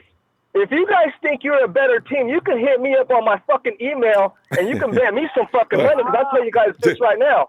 When we play you guys in the last game of the season, you guys ain't going to win. I'll bet any Seahawks fan $100 on that, because I'll tell you what. They ain't going to be no better than us when we come play you guys when we healthy. And I put my last bottom dollar on that one. There you go. And I kid you not. I believe you too. I was beside myself, and I'm still a little pissed off about it. I really haven't got over it, but I know tomorrow when we go see when Arizona comes to San Francisco, we're going to stick it to them harder than 27 points. As far as I see it, I think we're going to beat their tails 35-14. That's my score right there, Rombo. Wait. What's the score? 35-14. 35-14 for JT, yeah. JT, yeah. I like it. All right. And you know what? And that's how confident I am, Rombo. I know for a fact that if we were 100% healthy, we would be going 10-0 right now, tomorrow. See, JT, that's the problem with the NFL. Everybody has injuries. We still overcame. We would have had Robbie and his leg not been a problem. But you know what? This is the name of the game. The injuries are all part of the game. That's why I said the 49ers have come a long way in the last 2 years. These are the kind of games we were supposed to lose from beginning to end. We still had enough depth to win that game, but the wrong kicker. So Exactly. So imagine what's that whooping going to look like when we healthy come week 17. Because I imagine we're going to have some players back come week 17. Hopefully, I like to see Jalen Hurd come back. Because if we got Jalen Hurd, that's another dimension at wide receiver right there. Well, now that he blocks like crazy, too. And, yeah. So, it's all good. It's all good. We donated one. They can go ahead. That's fine. Yeah, you know what? I'm gonna go ahead and own that loss. But you know what, Ronbo? Yeah. The Seattle Seahawks, I swear to God, they got it coming. They do. They go get it, too. All right, yeah, man. They gonna get it. Yeah, and I'm gonna kill it at that. I don't want to rile myself up anymore. I know. But I'm a little pissed off about it. But I am too. I'm gonna go ahead and own that loss. All right. And because we have to now. All right, fam. Yeah. JT, I'm gonna look for you tomorrow. 35-14 tomorrow. There you go. And we're gonna be singing ooh la la, you know what I'm saying? Yeah. All right, JT. Have a good night, fam. I'm sorry for my language, Ronbo. I'm sorry. It's okay. A little emotional outlet on occasion. It's okay. All right, fam. Have a good night. All right. You too. And I noticed, and Debbie Ryan says, Marquise had 2 wisdom teeth pulled on Wednesday. So not sure if he'll be picked. 2 wisdom teeth pulled? That means the face is swollen up. I saw him in a training reel just yesterday, though. He must have went to the doctor that day or something. Hey, there's Jack is back. Jack. Modesto, baby. Back in the building, huh? Like Colin Kaepernick. Yeah, Caps. He's had his day. You know what? I was looking so stupid when they kicked when that field goal was kicked. And you're right. I'm still gutted like you, because it was like a season where it was just so magical, Ronbo. It was like we gonna go 16-0 or do something special, and these guys come in our house and do that to us in overtime and everybody's right. With the players, Kittle, Gold, and everybody. Our homeboy, cornerback Kello. We would have won that game. It was up and down. People didn't make the catches and stuff like that. But there's just a feeling inside your gut, Ronbo, where you just can't get it out. And the whole week, I didn't even pay attention to the 49ers for a long time. I didn't Google them. I didn't do anything. And I was, what? It's just like, it's Saturday. Let's go beat the Arizona Cardinals. It's gonna be a good game because they're learning from the Seattle Seahawks.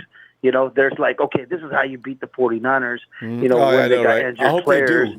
That's how you beat us. Go ahead. Use that formula. This is great. We got these 3 weeks of this mobility quarterback duo that are back to back with them, and this is going to make us ready for the playoffs because all these unmobile quarterbacks that we've been just terrorizing.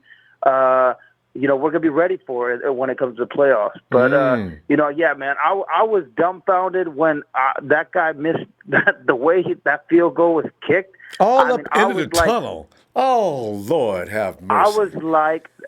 I was like, go hard with the Louisiana hot sauce on point when Jack was talking about him and his jaw dropped. You know what I'm saying? Oh man! That was just unbelievable. He couldn't miss a little bit to the left and right. He got the ball all up in the parking lot. It went through the tunnel and out into the street. I mean, oh no, man! You go lose it now. We're going to keep talking about it, but everybody talking about Russell Wilson ain't this, Seattle ain't this. We knew this for all these years. They've been terrorizing us. Seattle is like a terrorist camp when we go there. Everybody wants to kill us. But they want our neck. And Jack, that's the somehow problem. Russell Peter always does this. Pete Carroll jumps up for joy. This is what they got him down for. They always sign somebody late like Clowney, and they somehow pull it off. And they're just getting better. And because just like the Arizona Cardinals, we're more than midway through the season, so everybody's starting to come together. It's getting harder to win games because everybody's playing on point. So I don't think we're going to beat the hell out of them. Like I said, it was going to beat the hell out of the Seahawks. I was you mean the Cardinals last tomorrow? week. I think. What do you think is going to score? What's the score going to be? I think it's going to be a high-scoring game, but I think we're going to beat them probably by like a touchdown, or like 4 points or something like that. In the 30s. I'd say probably like 35-27, something like that. But no, wait, it's going to be exciting. Did I even say 35 to what? 7? 35-27. Oh, 27. Jack! 35. Yeah, the Cardinals going to score 27 points on that defense? Jack, okay. Listen, they're finding a way. I'm telling you, the defense knows how to mess with the offense now. The offense knows how to mess with the defense. It's week 10, everybody. You know what I'm saying? People are starting to come along, and that's where I kind of took a seat back this whole week. I was like, damn, I went on Ronbo Sports and said it's going to be 42-7. We're going to blow the hell out of them, but I just forgot that we're on point, and anything can happen on any given Sunday. Well, that's which true. We found that. But Jack, if they score 27 points on that defense, I'm going to eat my hat. I'm telling you right now, there's no way the Cards score 27 points on that defense at home. And I tell you something else, too. Salah's seen that offense once. His boys are going to put good to work on that scheme. I really do believe me, we're going to be ready for them as well, too. I'm not saying that. We're going to win this game. Every week, even if we got Colin Kaepernick or we got Brian Hoyer, we're going to win, bro. I'm a 49er fan till the day I die. Every week we're going to win. But I'm just saying I'm being more realistic now, the realistic Jack side of things. But going back to your receiving core, KB was catching them long balls a few years ago when a couple years ago when Jim G was coming. But that number one receiver, that Julio Jones, if we get an off season with Jimmy G, with this guy, the chemistry. You've seen what veteran did with like Emmanuel Sanders when he came in and he hit him on stride when he turned around on Patrick Peterson. I'm telling you, give Jimmy G some guys quality more receivers. Like Kittle, some superstars, and man, our offense will win without the defense. No, well, but see, that's the beauty of it all. Shanahan's offense and a solid defense. if that ever shifts, if he finally gets that offense rolling, there's not a team in the planet that could beat the 49ers. But, Jack, we got to go. Yeah. And, yeah. But anyways, listen, man, with time crunch, listen, man, don't everybody blame that rookie that was also eating Louisiana hot sauce with his mama last week. You know what I'm saying? I mean, it was everybody's fault. KB dropping balls, this guy, that guy, you know what I'm saying, stripping, and Joe Stay, it wasn't just the kicker, man. It was everybody. Yeah. And, we're 49ers, so this is only one loss, so let's get this gut feeling out of our system tomorrow with a victory and call Ronbo Sports and donate and hit that like button, baby, because God bless you for making this possible, man. You just took half of that gut feeling out of it just talking to you. See, it feels good to talk it out, don't it? I'm telling you. Thanks, Jack. All right, Jack. All right, baby. See you later. Thanks, Jack. Yeah, you got to talk about these things, man, because if you end up like me talking to yourself, people start wondering, are you okay? You want to see a doctor? What? I mean, you sitting there, you having a conversation, ain't nobody here but you. Was I talking out loud? Hey, wait a minute. Are we up here? We're over here. P. Diggy, come on in. What's going on, Ronbo? Diggy, man, before a doctor put me on medication for holding conversations, and P. Diggy, I was actually asking questions, and I was answering them, too. Everybody's father says, it's okay if you talk to yourself, but if you start asking yourself questions, start answering them, it's time you go get a checkup. I just love it. He said that. So I don't know. I'm all right. Yeah. It took a little bit of steam off. Oh man, I'm still reeling a little bit over that. I'm with you. You kind of feel like you've been fine all week, and then you get to the same point where it's just like, I just hate to lose that one. I would rather lose. And it's in such dramatic fashion, Diggy. You go into an overtime, and not middle of the overtime or beginning. You go to the end of the overtime. That's 5 quarters of football, just to see the Hawks walk off with a win they did not deserve to have. It's irritating. And they're walking around talking now like they're the greatest team in football. Right. I got a couple different things, Ronbo. First thing, it's Kyle Shanahan and the play caller. Did Kyle just try to outsmart himself? I mean, I know we had some injuries, but we didn't play.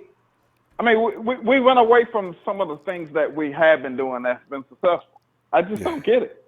And, the Seahawks been stopping us up the middle running the ball all game. I think Coleman had one good run maybe up the middle when we scored on that first touchdown. Yeah. Other than that, we couldn't run the ball in. And I just didn't understand it. I wanted us to go for it. I knew on that fourth down. What's his name? McCaughlin. Yeah, that fourth down. I knew he had kicked the field goal from there previously. I did not feel like he was going to make it on that one. I just felt like it had to be closer. I just felt like it had to be 45 yards in for him to make that last one. Yep. Yeah. I sure would have liked it 25, 30 yards. Yeah, Joe Staley, I have been saying this since the preseason. Joe Staley's been getting beat like a drum since the preseason. Yeah. I mean, I know he's out again now. It's time for Joe to go. I'm sorry. He's Pro Bowler by name now. Time's it's time for Joe to go. I don't know. McGlinchey, I don't know if they were just rusty or whatever the case is, but I'll tackle for some of it had to be. I mean, Clowney ain't looked that good all season. And our tackles had a lot to do with how good Clowney looked. He ain't going to look that good when he comes back. Watch the Seahawks next time, Diggy. Watch what happens. Clowney will go back into being Clowney. Oh, boy. That's just a joke. Yeah. I mean, hats off to Dre Greenlaw. I mean, he stepped in and filled in nicely. Our boy Quan is out. Hot boys. Yeah, but Dre did such a good job. Out, I'm impressed with him. But Dre did a good job, and Ronbo. Not only that, we talked. I heard a call a few minutes ago. We talked about with Kittle and Emmanuel Sanders being out. We got to understand what DJ Jones was doing in that game before he went out. I mean, that was huge as well. He was playing, wasn't he? And he DJ looked like he was. Oh my God, Pro Bowl. But man, you know about that center in Seattle. See, here's another thing. You know what I'm saying? You know what? That center is to be dominant, and DJ knew it. DJ had no respect for that fool. Ran right by him, like he wasn't even there. God. Oh my gosh. Yeah, but KB Goodman, Ronbo, remember 3 years ago, how excited we were to have Marquise Goodman, somebody can stretch the field. Yeah. And it's just I don't know. Man, Goodman, I mean, it's like, look, the dude's had a lot of personal stuff going on. I get it. Terrifying golly, stuff. Man. Yeah. Oh, I mean, it's like, I don't know. The receiving corps, we need some help. I don't know if the NFL's going to clear Antonio Brown, but if they do, we need to be on that. We need to be on that doorstep. But if you're going to bring Antonio Brown, he doesn't want to come because if they were to sign him, it'd be for just this season. And they say, Antonio, you want to come in and win a Super Bowl? Yeah. Okay, listen, I'm going to tell you right now, we're not signing you for any more than this season. But you can come on in. If you can keep your nose clean, keep us out of the media for things that have nothing to do with football, let's go get that Super Bowl. What do you think? And I really would make that deal too. I'd do it for a year. Yeah, I'd do it for a short. I'd do it for a short, no risk, low risk deal. I'd do it. Because he's a magnet. He's a lightning rod for media issues. I don't want the 49ers distracted with the things that he's got too many things going on all the time. So, Ronbo, I'm just tired of seeing damn receivers drop the ball. I mean, come on. Yeah, I agree. I do. I mean, come on. I mean, when Goodwin dropped, you saw how pissed Jimmy was in that. We were up 10. Jimmy was mad. When Goodwin dropped that ball. Oh, we're seeing that face all the time now. Jimmy just grits his teeth, looks down to the ground. His eyes closed real tight. You can see, I feel his pain. Jimmy, we're out of time, Phil. Let me get your score, though. What do you got? I got 27-17, Ronbo. Well, we all I don't think it's going to be as big of a disparity as what people are thinking. Why you cover the spread with that? I worry about our offense, not so much about the defense, but I do worry about the offense with well, you should. They demonstrated that there's a problem. And of all things, we got a great defense with a coach like Kyle Shanahan. Yeah, if there's no Kittle and no Sanders, I don't like that. It's scary. I know. But I can tell you one thing, Diggy. Here's the thing. Those guys out there tomorrow without Sanders and without Kittle, they need to be shamed. Shame. If they can't get it done tomorrow, it just justifies everything that's being said. But they're going to do good tomorrow. A caller said it earlier, though. Richard James got to get more time on the field. I agree. All right. And be honest with you, I wouldn't mind seeing Richard James and Pettis just switch positions, period. Let Pettis just return kicks. Because Rich ain't really giving us much in the return game either. That's another thing I've been harping about a couple of weeks to people. I'm like, we're not changing the field position with kick and punt return whatsoever. Oh. Richard catches the ball and, he barely gets 5 yards. Well, anyway, it's going to get better tomorrow. No, I always think it's going to get better tomorrow. But I like to see. I'm with you, Robert. I just like to see Richard get more involved in the passing game. And Kyle, I don't know what's the latest. I know we got to go. What's the latest on Hurd? No, he's not. He'll be out a couple more weeks. I thought he was going to be back a couple of weeks earlier. Apparently, that back situation is very serious. So, yeah, they'll wait. You can't risk him. When they hot, when they cold. When they cold. When they cold, we hot. When they cold, we hot. All right, 1, 2, 3. Hot boys! Our timing. We need to work on our timing more than Jimmy G and some of the receivers. Yeah, we got to get our timing together. All right, fam. Diggy, have a good night, fam. All right, do the same, Mama. Thanks, fam. I wouldn't want to play Shaq. Oh, I'm What's up, Rambono? Oh, you knew we was listening, huh? I love listening to our conversations. That's so impolite. Hey, no, I heard that. I was getting ready. I was like, no, I'm not saying nothing personal on here. I'm getting ready. I already got yelled at for spoiling Endgame. I've got to, no, I'm not. Yeah. Yeah, see, That's where you get. You got to know. You got to know because you don't want to wait. I'm going to listen. Hey, Justin, here we go. Okay. Yeah. So, Justin, Well, I will be at the game tomorrow too. So. Oh, okay. So are you zooming in tomorrow? I'm driving in tomorrow. Yes, I am. No, I will be in the blue lot. I will be in the blue lot. I'm not being in the green lot. I'm trying to leave home on time. On the blue lot. You'll be able to find Phil if you go in the blue lot. I'm in the green lot. Oh, okay. I'll be in the green lot. Well, anyway. By the way, Justin. Anyways, I have some time to think about what you said. Like, it's not everyone's. Like, it's not solely Kendrick's fault. I agree. It's not Kendrick's fault. No, not. There's it went so around. many things. I had some time to watch the game, rewatch the game. Yeah. It went around. It went around. I was like, yeah, he's right. He's right. It went around. But you know what? On to tomorrow. We learned from this loss. On tomorrow, wide receivers, they need to step up. Dante Pettis, I'm losing my patience with him. God dang it, man. I had so much faith in him. I defended him from the very beginning in this show. Damn it, man. He's making me look bad. Well, he's making himself looks questionable as well. So he should have a good game tomorrow. He better. He better. Because I know Shanahan ain't too happy with him. Shanahan is losing his patience as well. Mm-hmm. So, and he's going public with it. You know, Dante's the only one Kyle picks on in public. Yes, his quote yesterday is, well, Dante's had plenty of opportunities. Oh, Kyle, what do you mean he's had plenty of Can I ask a question? opportunities? May I ask a question? Why is Richie James not getting the ball? I know everybody's saying Richie James is a phenomenal talent. Why is Richie James not getting the ball? If our wide receivers are not stepping up, why is Richie James only on punt return? Why is he not getting the ball? You know, this is why Kyle doesn't have social media. Because you know what? We'd be wearing him out right now. John Lynch is on. I bet you John has probably just quit watching. The thread must be going to Kyle. Hey, Coach. Hey, John. Ask Kyle to put in Richie. And it goes on for 120 hits. Yeah. Please, man. Give Richie a shot, man. Richie is fast. He's fast. He actually catches the ball. Man, please give Richie James, he deserves a shot, man. Deserves a shot, at least. With Trent Taylor out for a year, give the man the slot. Please. I'm begging. Justin, you used Dante Pettis, they traded up to get him. He has to work.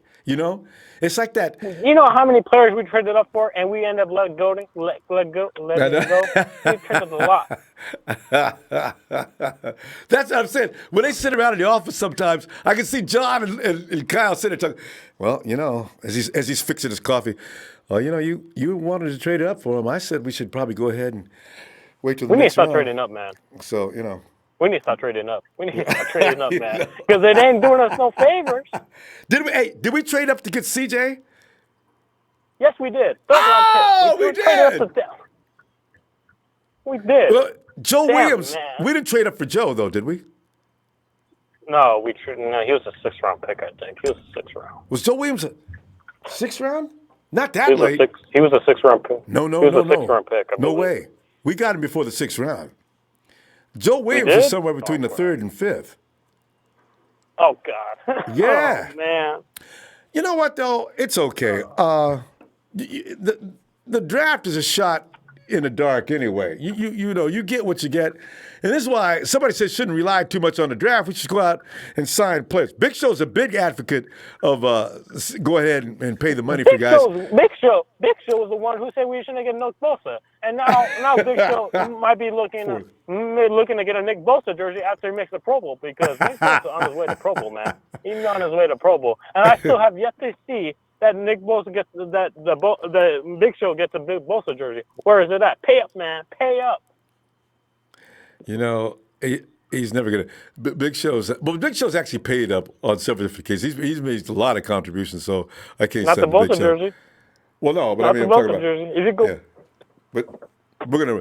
But Justin, listen. Let me get your score. I'm gonna go out of here. I'm gonna say prediction. I'm gonna say 31. I'm gonna say 31 to 20. I'm gonna say 31-20.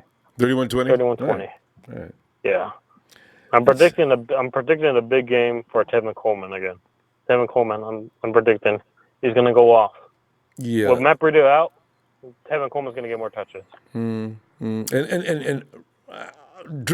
Raheem, for some reason he does really well when nobody else is. I'm looking forward to him tomorrow as well.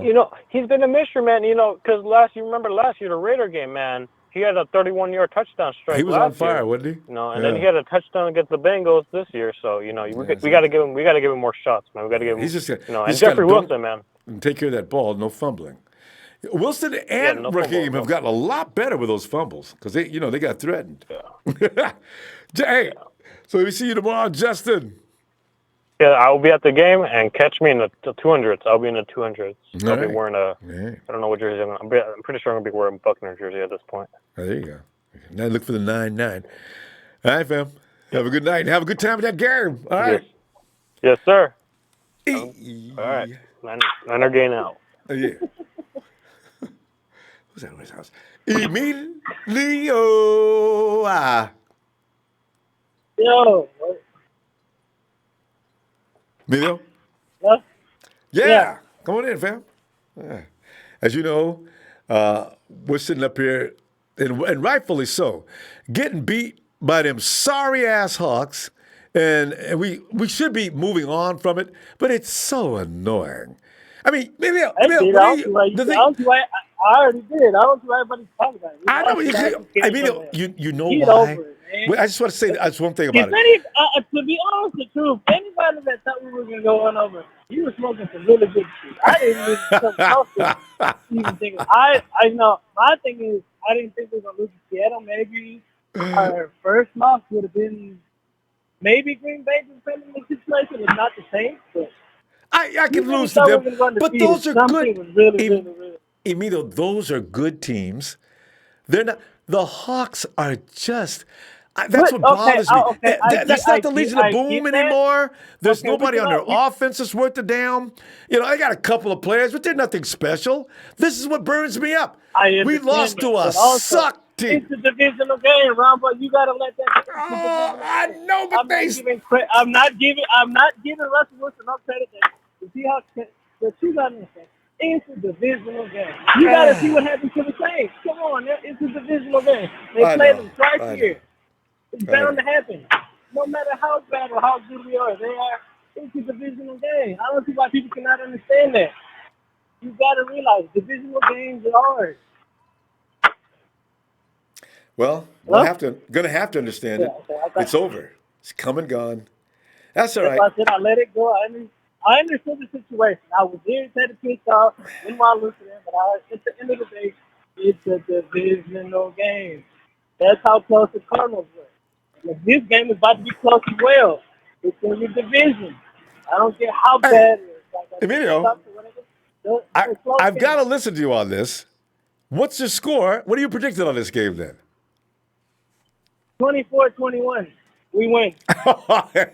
Oh, come on. I mean, I can't take 2 weeks of close like that. Whether you take it or not, I've been close. I was close last game. But, from the another nail-biting Sunday or weekend, or should I say another nail-biting game, back-to-back cliffhangers, where I can't even sing ooh la la until the game is over? Oh, no, man. Hey.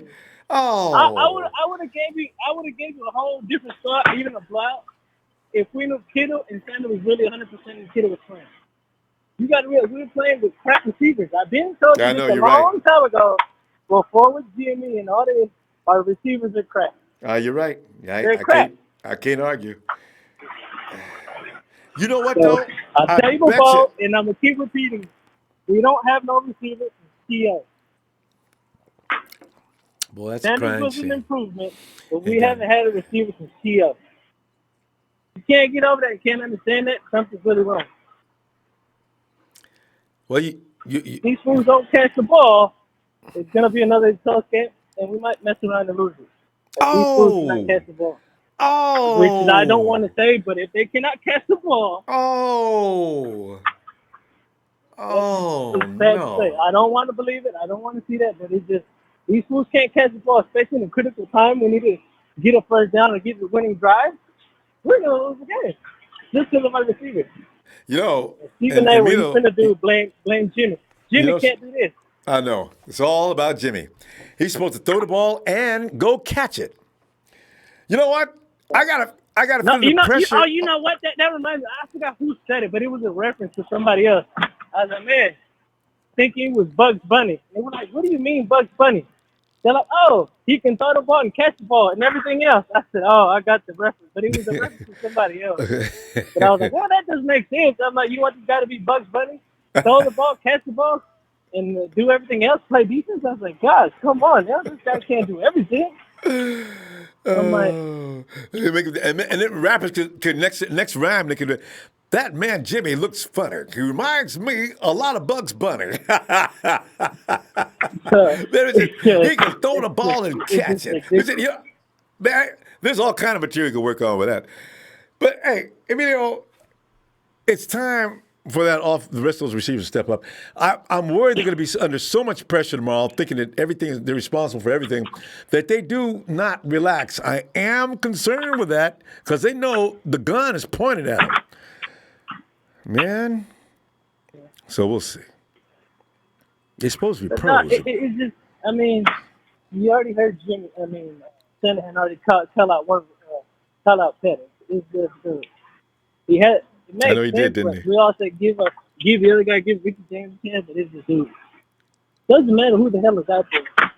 Catch the ball. And what was it?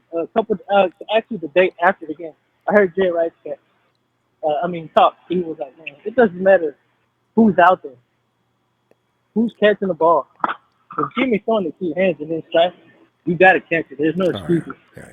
Because he brought up Stephen A. He's like, yeah, I heard what Stephen A. said. Yeah, Stephen A. basically retarded. I'm like, you want this guy to throw the ball and catch it? I'm like, there's no way. You just can't. They're going to catch that ball tomorrow. They're going to catch it. You know him. He was like, I can still catch the ball. And I was like, yeah, you're a little too old, Jerry. As much as I would love to see you out there again. Hey, not only Jerry, T.O.'s talking about coming back. I know. I heard T.O. T.O. keeps talking about, keeps saying, I want to try out. I don't even want to be in there every down. I want to be a third down. I heard it. Which is kind of interesting. You kind of want to see it, but at the same time, they're not going to do that. T.O. don't even want to get paid. But we got to go, fam. Hey, tomorrow, man, you join me singing, man, because I'm going to be singing tomorrow. I know we're winning this one. All right.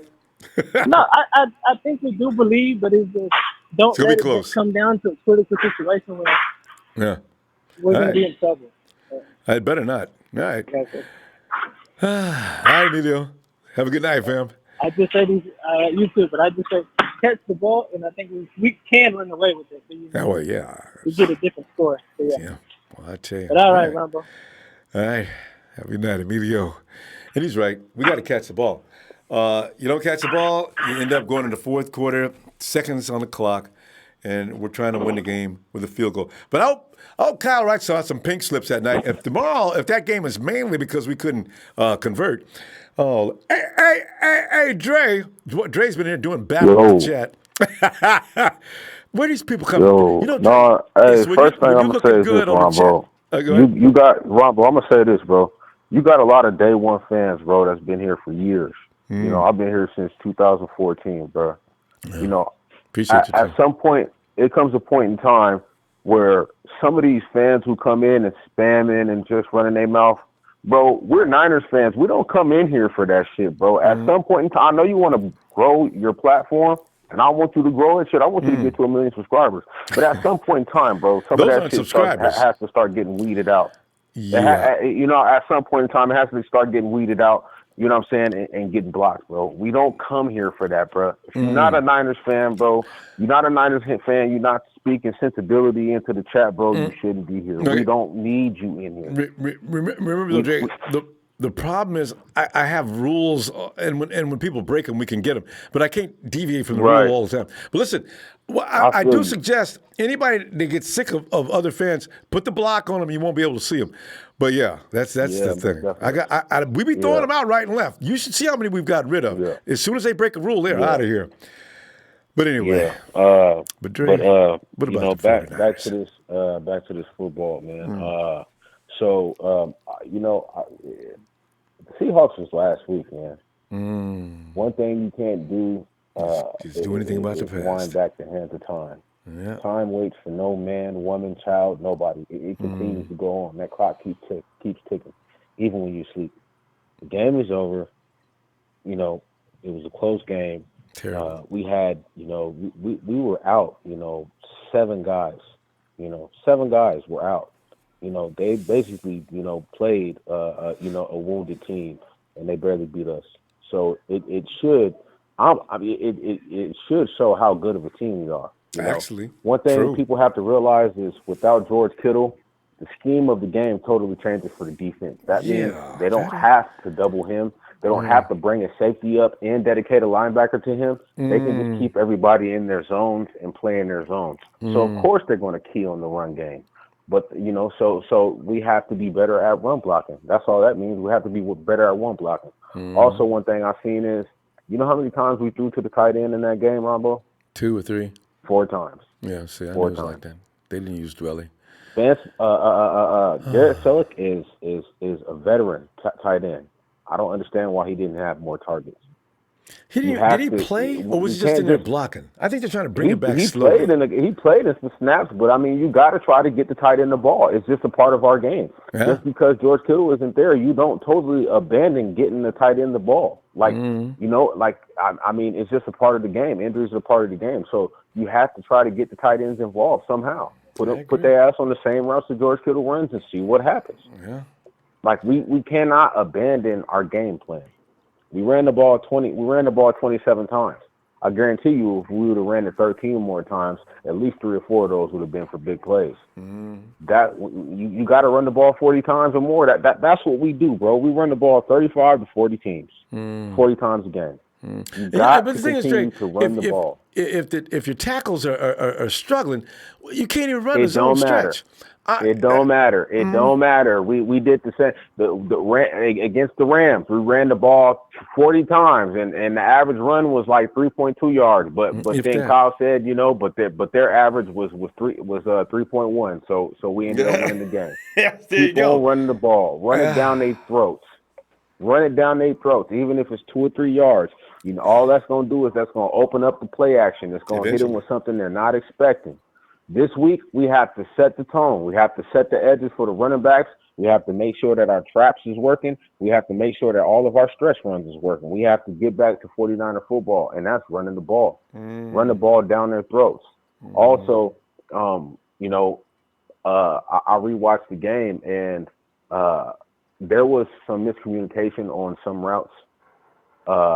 Guys were breaking off routes, and Jimmy G thought the route was going to be extended a little bit further. So some balls were either overthrown a little bit or underthrown because guys were breaking off routes because they were trying to find the spot in the zone to get a better catch. So that all comes with time, man. We got to realize this is going into week 10. And Jimmy Garoppolo is still a rookie quarterback. Installing that offense. Baker Mayfield has more games played than Jimmy Garoppolo. He's still a rookie quarterback. No matter what y'all want to look at, no matter how long he's been in the league, he has only been actively starting as long as a first-year rookie quarterback. He just finished 16 last week. Last week was his 19th game, bro. So really, he's going into the fourth game of his second year. So you got to give him some time. You put his stats up against Tom Brady's, they're damn near identical. Damn near. In the first 19 games, they're damn near identical, except Jimmy has 203 more passing yards. He has 3 less touchdowns, and he actually has 2 less interceptions. So, I mean, it just is what it is. He's basically going into the second year, his second year of being a quarterback. So, he'll get it. Other than that, man, I just think that we have seen the worst that we could play. We have seen the worst. It can't get no worse than what happened last time. Kind of, right? No, God, it can't. What are y'all doing? I would rather it had come last week against the Seahawks than to wait until we go to LA 15, and 16, totally just lay an egg, and have 9 drop passes. You know what I'm saying? Or wait till we go to Seattle, to clinch and then have 9 drop passes. I would rather it happen last week than it to happen any later in the season. So let's get over that. It happened. Well, Drake, it's over with. You know Drake, what I'm saying? And at the end of the day, give me your can't score get no prediction. worse. Give me a prediction for tomorrow then. Blowout. 31-10. There you go. Blowout. All right. We go in there. Defense the offensive line is going to be motivated. We're going to set the edge. Our run stretch is going to be working. I think Moser and Tevin Coleman have a day like we did with Breida and Moser against the Bengals, and I think we just run the table and tire that defense out. All right, that's what I think is going to happen tomorrow. I like that then. All right, Drake. Let me. I'll look for you tomorrow and that score. We got it down. Giving you mad props if we get that score. Yeah, man.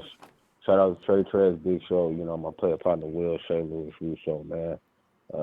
Jerry Freshman, all the guys, man. You know what I'm saying? Hey, we Niners fans up in here, man. You know what I'm saying? United we stand, divided we fall.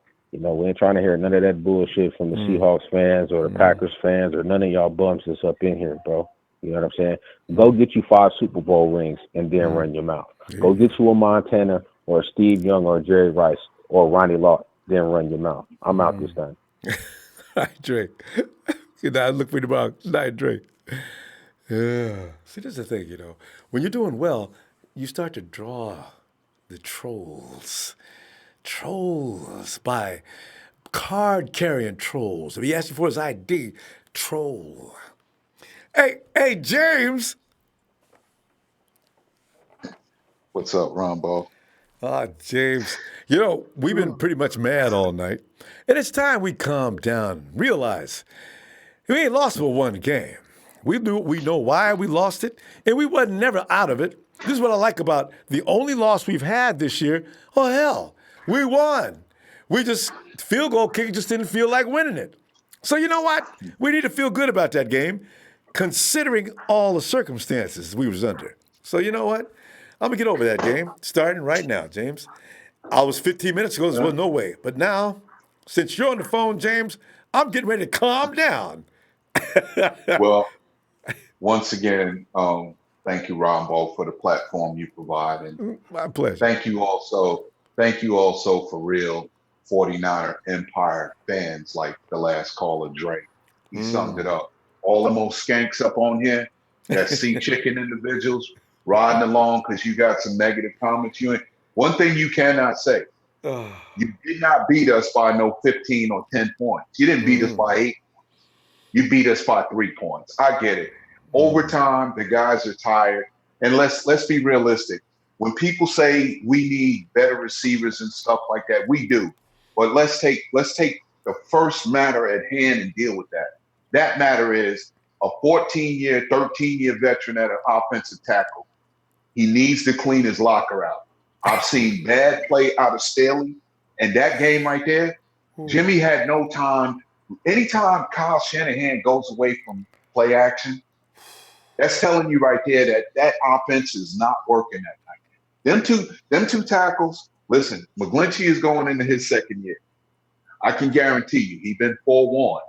If you have that same brain lapse in another game, you'll be on the bench or IR for the rest of the season. That's probably what the O-line coaches told him. You don't have to tell that to Joe because, see, the cockiness the week when he was getting ready to come back, he said on one of them ESPN where the commentators were asking, what do you think about this game? Oh, when you're 8-0, it makes your job a lot easier. That didn't set well with me. Oh, to hear him say that. He stated that, okay? And that sounded like, okay, you're feeling that cocky because we're 8-0. Your job is a whole lot easier. Well, listen, you made it a whole lot easier for yourself because right now, Justin School is going to hold that position. I don't even gamble, but I can tell you this much. I got a good feeling Staley won't play no more this season. Not after that because the offense could not move. 2 weeks. 2 weeks then. Oh, it's a setback. The fingernail swole up. It's got pus under it. It's got a leak. So we're going to keep him out for another 2 games. Something is going to arise. Listen, man, that was the poorest offensive, a left tackle playing that bad. I don't realistically. I hope I don't see him no more on the field this year. Okay, unless he finds a way to overcome that and get back out there. Garoppolo, I understand he hasn't played a full season. The caller hit it on the head when he said Baker Mayfield had more games as a starter than Jimmy, and Jimmy is still a rookie. But let's not forget something. He's also got a rebuilt ACL, okay? That leg is still being rehabbed, that knee. Okay, the way Staley and them were letting Clowney for all the C-Hack skanks. Yeah, he had 2 sacks and 8 tackles before that game. And a $90 million defensive end. 2 sacks and 8 tackles coming into that game last Monday night. And that's you giving him $90 million? And he left the game with what, about 5? Did he get 2 or 3 sacks on Jimmy Monday night? Neither one of them could stop him. He equaled his whole season output in one night. The running game will not move on certain trap running plays in that scheme if that tackle can't get out and block. If he can't move that defensive end out the way, the tight end can't do nothing. That's why Selleck had to basically stay in there to try to block to keep these guys off of Jimmy, man. Oh, that answers the question, Dre. I wasn't paying that any attention. That's true. It's not that. I mean, listen, we know a healthy Selleck can move the ball now, and he's a bully as a tight end when he's catching it. Okay, when he's catching it now, there was those offensive tackles, man. I wouldn't ask them for an autograph. I'd tell them, listen, I done been some places. Let him walk right by you, James, and you just don't even say nothing. Please move on. Do not get my pressure up this high because it's rising as I'm looking at you. I'm thinking about that Monday night game against Seattle. Okay? But I'm telling you, it was mind blowing, bro. And I can guarantee you tomorrow, okay, we lost that one. We did not get embarrassed, first and foremost. We lost 5 field goals in overtime, and we had the ball. We had the ball 2 attempts in that overtime. They were tired. That's clear. I get it. Tomorrow, I don't care how we do it. Just smash them. I'm talking about smashing. Well, I ain't gonna tell James, nobody. What kind of score you got for this game? Look here. I'm going to say 33, 16. Okay, 33-17. I like that because I don't like giving up 20 points plus. There's not with this defense. Right. What I do see in this defense, and I know you got to go. Yes. I'm not gonna put no dirt on nobody. But one thing I can say about Dre Greenlaw, does not miss tackles, ain't afraid to stop in that run in the middle. And James said it. All yelled and hit. James said it again. Look at that almost back shoulder fade that Russ thought was going to get him on ESPN. It did, but it went for the defensive player. That jumped up like a forward that was ready for the Warriors and just snatched it out of the air. That's football, man. And said, Neener, hey, Russie, throw me the ball, boy. Yeah. James. James, I'll be looking for you tomorrow. And hopefully the situation will have changed. This is ridiculous. I hope so. We are better than this. And the Lord knows you're better than the Seahawks. Oh, my. The Saints, Drew Brees couldn't find it by a divisional game. We lost in overtime and had to play every second of the overtime except for about 4 seconds. They know they got that's it. All right, James. Realistically, Geno Smith called tails on that coin flip, but that's for another day. Hey, everybody's talking about that. Yeah. Niner Empire, Niner for life. I don't want to hold it up, but this is a real Niner Empire fan. Good night. Be blessed. Get them skanks off the line, man. They disease carry. Hey, thanks, fam. As I say, fam. All right, James. See you tomorrow. As I say, y'all, block them clowns you don't want to argue with. Because, see, I go out and I hunt them dogs down. That's just me. Because I be verbalized whooping them, boy. Hey, Cody. You catch that What's fool up, talking Ronbo? Kale? Boy, I'd abuse that boy if I was in that chat. Hey, Cody, come on in, man. What's up? Can you hear me? Yeah, I can hear you. All right. Sweet. How you doing? Just gotta make sure. I'm doing good, you know. Yeah, I know. so happy about the Seahawks game. Yeah, But I know. As I get off that, because nobody really is. And if we're going to lose, I know what you mean. Because if you're going to lose, you don't lose to a sucky team. This is the only thing that's bothering me more than anything. The Seahawks They're just lucky. They're weak sisters, boy. They got 2 or 3 players, and they beat us on a luck-up shot. Okay, you know what, though? We got tomorrow's game coming up. And good things are about to happen. We can start the win streak all over again. Redeem ourselves. Yeah. So some of the people who are saying things about the 49ers can stop saying them. I'm not talking about wishy-washy rival fans. I'm talking about the networks and some writers and people that you have to pay attention to, not necessarily Stephen A. Smith, who needs to be bee-slapped. But you know what? We're going to be okay. You know? Adam Rank, you know. Oh, but he's not saying How about anything. that 2-win season? How'd that work out for him? Yeah. Adam he's eating a lot of crow behind that, so that's okay. You know? Yeah. But anyway, so you got Kyler Murray coming in. He's going to be moving quickly. They think they can beat us, don't you know, Cody? They beat us once, and they're sitting around thinking, "Hey, we could have beat them last time. Let's go get them. Let's go get." Meanwhile, DeForest Buckner's riding along the streets of Santa Clara with Kiana and telling her, "We go get that little squirrel. We go get him." The drama's building up, Cody. I remember hearing somebody say something about how they think they got a fast quarterback so they can beat us just with the quarterback. That doesn't matter. We have the best defense in the league. Yeah. We can stop Russell Wilson. We stopped Russell Wilson like almost the whole game. There was like 4 plays the whole game that he got outside the pocket, and it was just those like 3 big runs that he had. And other than that, he was stopped the whole game. Did he have 3? Yeah, because he couldn't throw it to anybody because we had that covered. As soon as that ball go downfield, man, our secondary was on it. And my favorite play, Cody. Who's covering DK? That was Mosley. And did you see how they abused him? He's juggling these big bodies running down toward the end zone, and Kowalski, give me the ball. You know, he took the ball away. I've never seen that before. And then Emmanuel Mosley's out there like 5'10", and DK, and he's just not worrying about it. I'm just gonna pop the ball out of your hands. You're nothing to me, you know. It's no big deal for him. This is what I like about our secondary. And Cody, everybody disrespected the secondary coming to the season.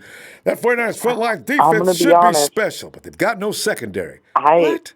I thought that was the weakness on our team. I was not completely, you know, sold on top of our secondary. I knew Richard Sherman, of course, and I was so excited for Jason Brett. But I know, right?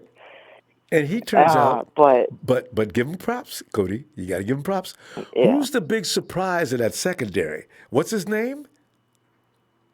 Emmanuel Mosley. Oh, not only that, and Witherspoon. You go.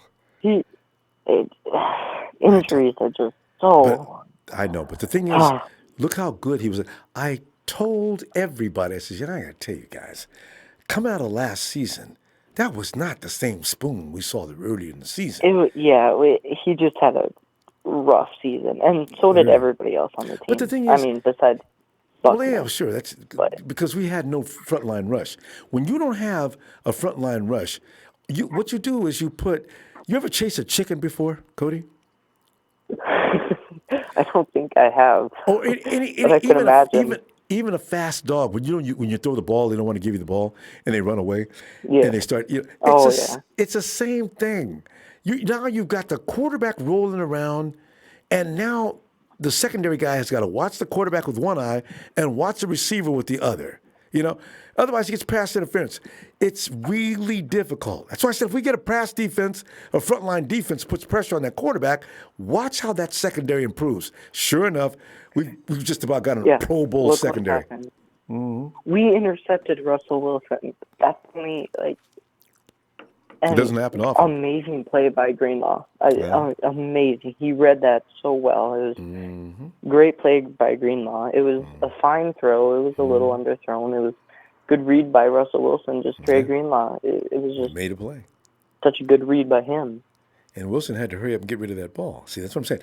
You got to keep these quarterbacks under extreme duress. And that's what they did to Jimmy all game long, too. And he still made some plays. Yeah, Jadeveon Clowney, where did he come from? Nobody knows. One game. I can't wait till they get off. I was so mad. Everybody was. I can't wait. Because I've told you my best friend, he's a Seahawks fan. Ew, it's yucks, sad. I'd unfriend him in a. I know, but yeah, all I've heard is all my friends at school, all the kicking, the anime motions they've done. It was a rough week. Do you live in the Washington? Do you live in Seattle or near? No, I live in Minnesota. And you got whoa. In Minnesota, and you have to deal with Hawks fans? We have Seahawks fans, Cowboys fans, Raiders fans. We got a Cardinals fan that I know. I do have one buddy that's a 49ers fan. A Cardinals fan. That's pretty hilarious. I could see. Yeah. And we should have mostly Vikings fans. Anyway. There's quite a bit of Vikings fans, but they like to talk about Dalvin Cook, and he's having a good year. When they say he's better than Christian McCaffrey and stuff like that. Well, because you can't talk about Kirk Cousins, so even if you're, Oh yeah, he's been having a couple of good games, but I still take Jimmy. I can't say anything. Any day of the week. Well, Cody, we got to go. Give us your score though before you go. I'm thinking in the 30s, so like 31. That's kind of our good range. We've been consistently good once we get up to the 30s, so like 30-17, 31-17. 31-17. That's my. All right. Yeah. So everybody's covering the spread. Yeah. Okay. All right, Cody. And good luck on that score, and you know that. I'll look for you tomorrow. I'll see if you're right. Okay. Yeah. All right. See you later, Ronbo. Thanks, Cody. Have a good night. You too. Hey, and there's Brian. Brian. G'day, mate. Brian. Good to hear from you, Brian. As you know. Yeah, good to hear from you too, mate. And as you know, if you've been listening, we've been having, and it's uncharacteristic, we don't know how to handle losses, Brian. We're still whining and crying from last week, and it's hard to move on. I tell you, Brian, what are some of your observations? There's a lot to talk about as far as the Cardinals go. Can we expect a good game from them? And has Bobby Saleh designed a defense with his brilliant self that's going to hold them down? And are we going to find a way to get our offense unleashed tomorrow? Shanahan being the brilliant guy that he is. What do you think about all these things? Oh, I think we'll have a little bit of a bounce-back performance, mate, after last week. I think last week, a little bit of a wake-up call for our players, a little bit of a wake-up call for our coaches too, I think. Bringing back 4 guys that hadn't played for a period of, say, 4 to 6 weeks, all back at once, and putting them in the starting lineup was, in retrospect, probably wasn't such a smart idea, but because they looked flat. And a lot of our run game problems stem from just no synchronicity in the O-line. Like, I've watched a bit of coaches' film, and we were even running into one another, and our running backs were running up into the back of our players, and we just couldn't get sorted. And Juice and also Goodwin were in too, and you just can't miss 2 or 3 weeks games and then expect to come back in and just perform, because you just lose all your match conditioning. You can be as fit as you like aerobically and strength-wise, but you miss a couple of games and you lose that vital match fitness, which makes, it's all timing. So, and no matter what sport, I expect to see some improvements. Yeah, exactly. Yeah, exactly right. So it won't hurt. A bit of adversity won't hurt them. It'll wake them up a bit. And, put a little bit of pressure on our wide receivers too. Like, a couple of guys there that didn't perform too well last week, so the pressure's really going to come on them, and they need to step up. So we'll see what they're made of. Yeah. We sure will. Kyle Shanahan, you know what he did? You know what he did, Brian? He told them, I want you guys to go back and get in those moments where you drop the ball. Kyle's like messing with their minds now. I love it. So in case they had gotten over that drop, he wants them to know, listen, guys, that was more serious than actually you might want to think. You guys need to go back and revisit those moments and think about what took place, make some adjustments. I love that, because if they were just going to move on and I'll improve from here and it was an accident, I won't happen again. Well, no, you need to go back and dwell on those moments, all right? Get over this. You're a professional receiver. You know what that means? You're paid to make those plays. I mean, Brian, I'd be I'd be so irritating. I'd do it in a polite fashion, but I'd be all over their ass. I couldn't stand it. I said, guys, I'm not going to pull any punches with you. I don't appreciate the level of play I saw out here today, and I expect a whole lot more, and I was extremely disappointed. I'd have them there for an hour and a half. They'd be so tired of me, they would improve immediately. Yeah, when they lose their focus like that, it's typical for young fellas. And also, this is their first and second year, and it's hard to keep up on top of your game the whole year. You sort of ebb and flow a little bit, and if your concentration, wanes, and having won 8 games relatively comfortably too, so you can start to take a few shortcuts, get a bit lazy, and then suddenly you get a few things that don't go your way, and you only need to be 10% off your game. Doesn't matter who you play, and you're going to struggle to win. So, and I think a lot of the game when you get to that elite level is played in the brain, mate. So, absolutely. They just need to switch on, and they need to grow up a little bit. Some of these young guys. So. Because everybody's good out there. You've got to be able to. And Brian, can you imagine George Kittle, Emmanuel Sanders, the running backs? They've been pretty much carrying the load. So you get a Dante, and you get some of the other guys around the field, and all of a sudden their number gets called. Are they not sharp because they're not being utilized enough? Somebody talked about this the other day. I worry that maybe they look like they're the outside looking in, and all of a sudden you call them in. Watching it happen instead of making it happen, sort of thing. You can get caught spectating in a game, mate. It's quite easy, So, I agree with that. Yeah, sure. I think our defense is going to have a good day tomorrow, and I think we'll get our running game back on focus tomorrow. I expect to see some big yards from our running game, and I expect probably JWJ and Mo start to score a touchdown each as well. So we'll see that. But I've just got a feeling that we'll get our run game back on track tomorrow. So. And actually, it'd be a good thing if Emmanuel Sanders and George Kittle aren't there.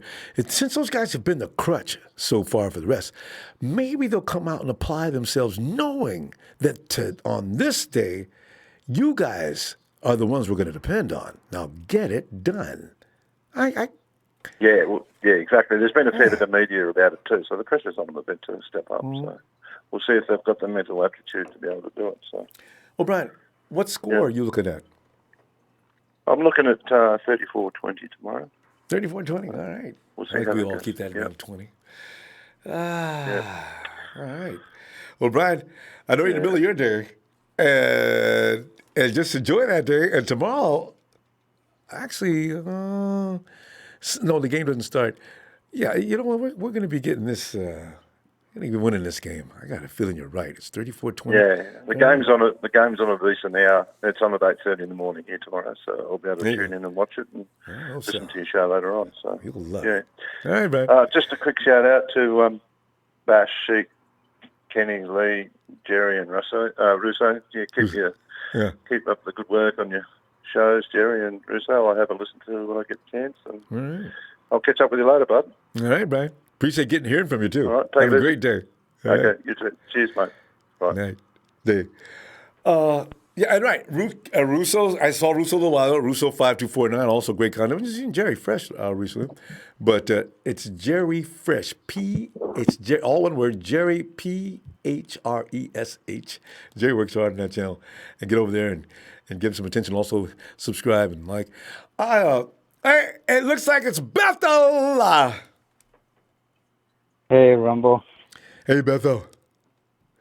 You got the Cardinals coming up tomorrow.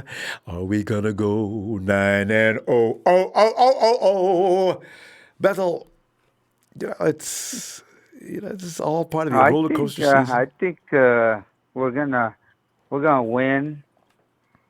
because I don't know if people remember this, but it's actually in that best of the 100 where we lost that game against the Redskins, and our defense was so pissed off that we got beat that we ended up going to the Super Bowl and winning 15-1.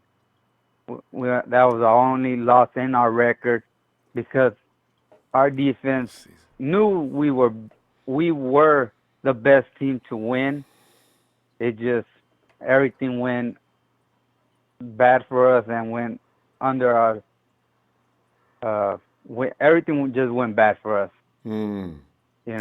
It gets like it was that. like something was making us not trying to win that game. You get those in the weeks. beginning, in the beginning, I was kind of mad at what happened, but I was watching some tape today, and I seen some of our offense guys when they did the run.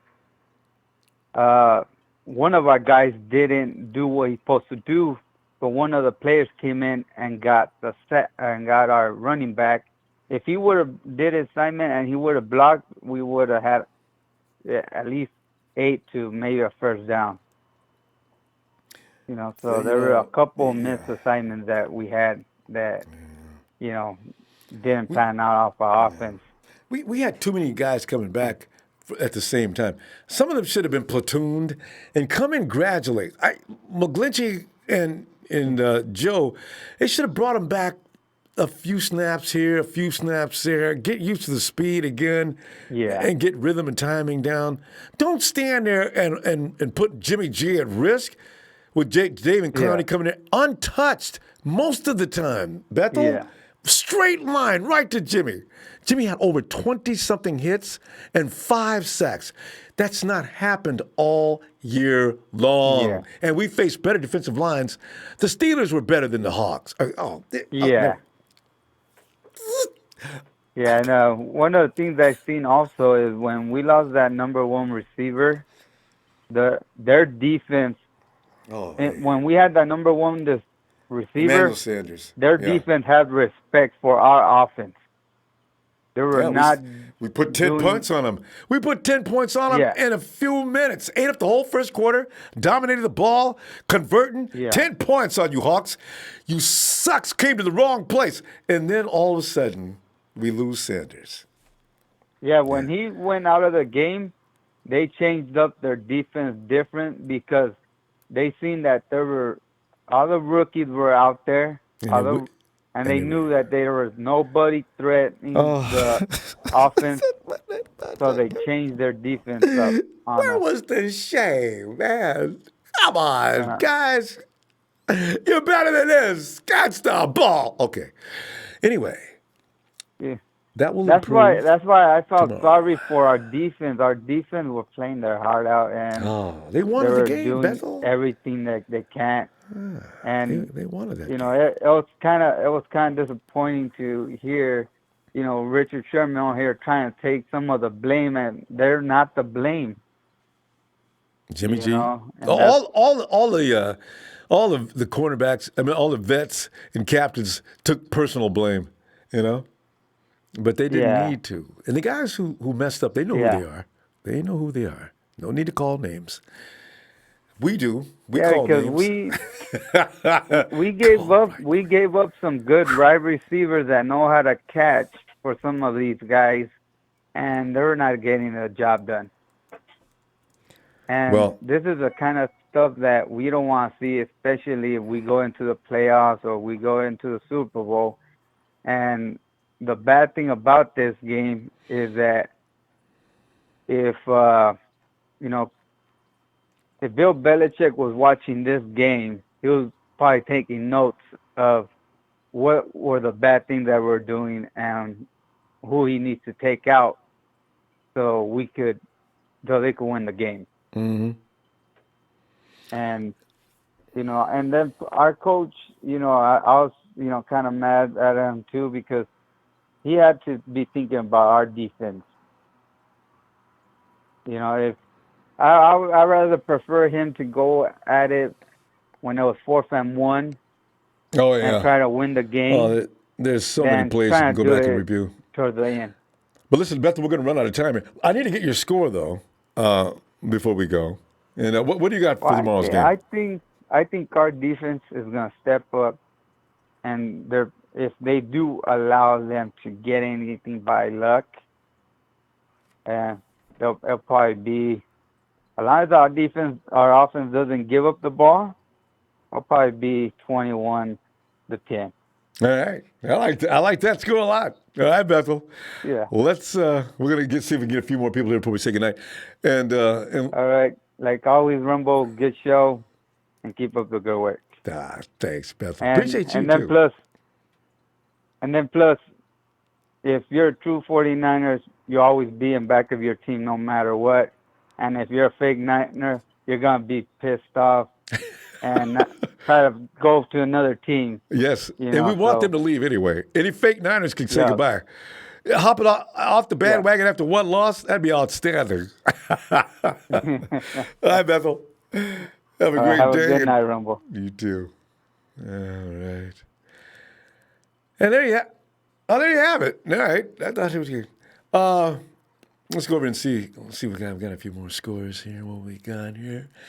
I see Joey Molina says my prediction of the game tomorrow will be SF 28, AZ 13. All right. We're covering the spread too. I kind of thought the spread was a little wide, and it probably is. Maybe not. I didn't even pick the spread. I got the spread covered as well. It looks bigger than it really. It's not that big, really. Not at the 49ers play up to their capabilities. Niners all the way from. This is not. Duke City. Duke City 505. Keep doing what you do. The Duke. He's out in New Mexico. I just realized. 505. Keep doing what you're doing, fam. Thanks, Duke. Gabriel Zamudia. Zamudia. I got to get the accent in the right place. This is 18-21. Niners. Rousseau SF 49. 27-16 SF. And Martin Romeo. Is it Romeo? Is it Romeo? Romeo. Martin says 17-24 Niners. Wing Chun has 49ers 17. Cardinals 7. And Fable JVC, I got 24-21 Niners. As it should be. Because tomorrow's going to be, can you smell what Jimmy is cooking? Because you already know the defense is going to get work done. Don't even worry about them. Who's going to step up for the offense? Can Jimmy make mediocre guys look spectacular tomorrow? He just needs a little protection.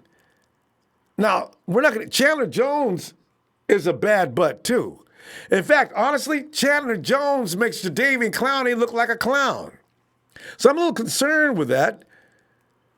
I'm not on the left side, though. School says, I handled that dude last time pretty good. He ain't going to be getting away from me 90% of the time. Now, he may get a couple here and there. But as far as complete domination, I don't play that. I'm just in school. I came from the SEC, where all these bad dudes come from. I ain't not seeing nothing new. All I need to do is get ready for the NFL. That's all I need. Mike McGlinchey, tell the coach that you're not ready if you're not ready, and sit down, please. Don't cost us the game. Hey, fam, I'm going to roll on up out of here. I can't wait to see tomorrow. I'll be in your face at your place, you know what I'm saying? Bring your popcorn. I believe we're going to have a good time tomorrow and be singing, ooh la la, ooh la la la la. Fam, hit that like. I can't wait to see you tomorrow for more football. Am I supposed to? 7:55 p.m. 49ers fan, 1983, 24-10. Got that in there. I like that. Production was on you. Niners!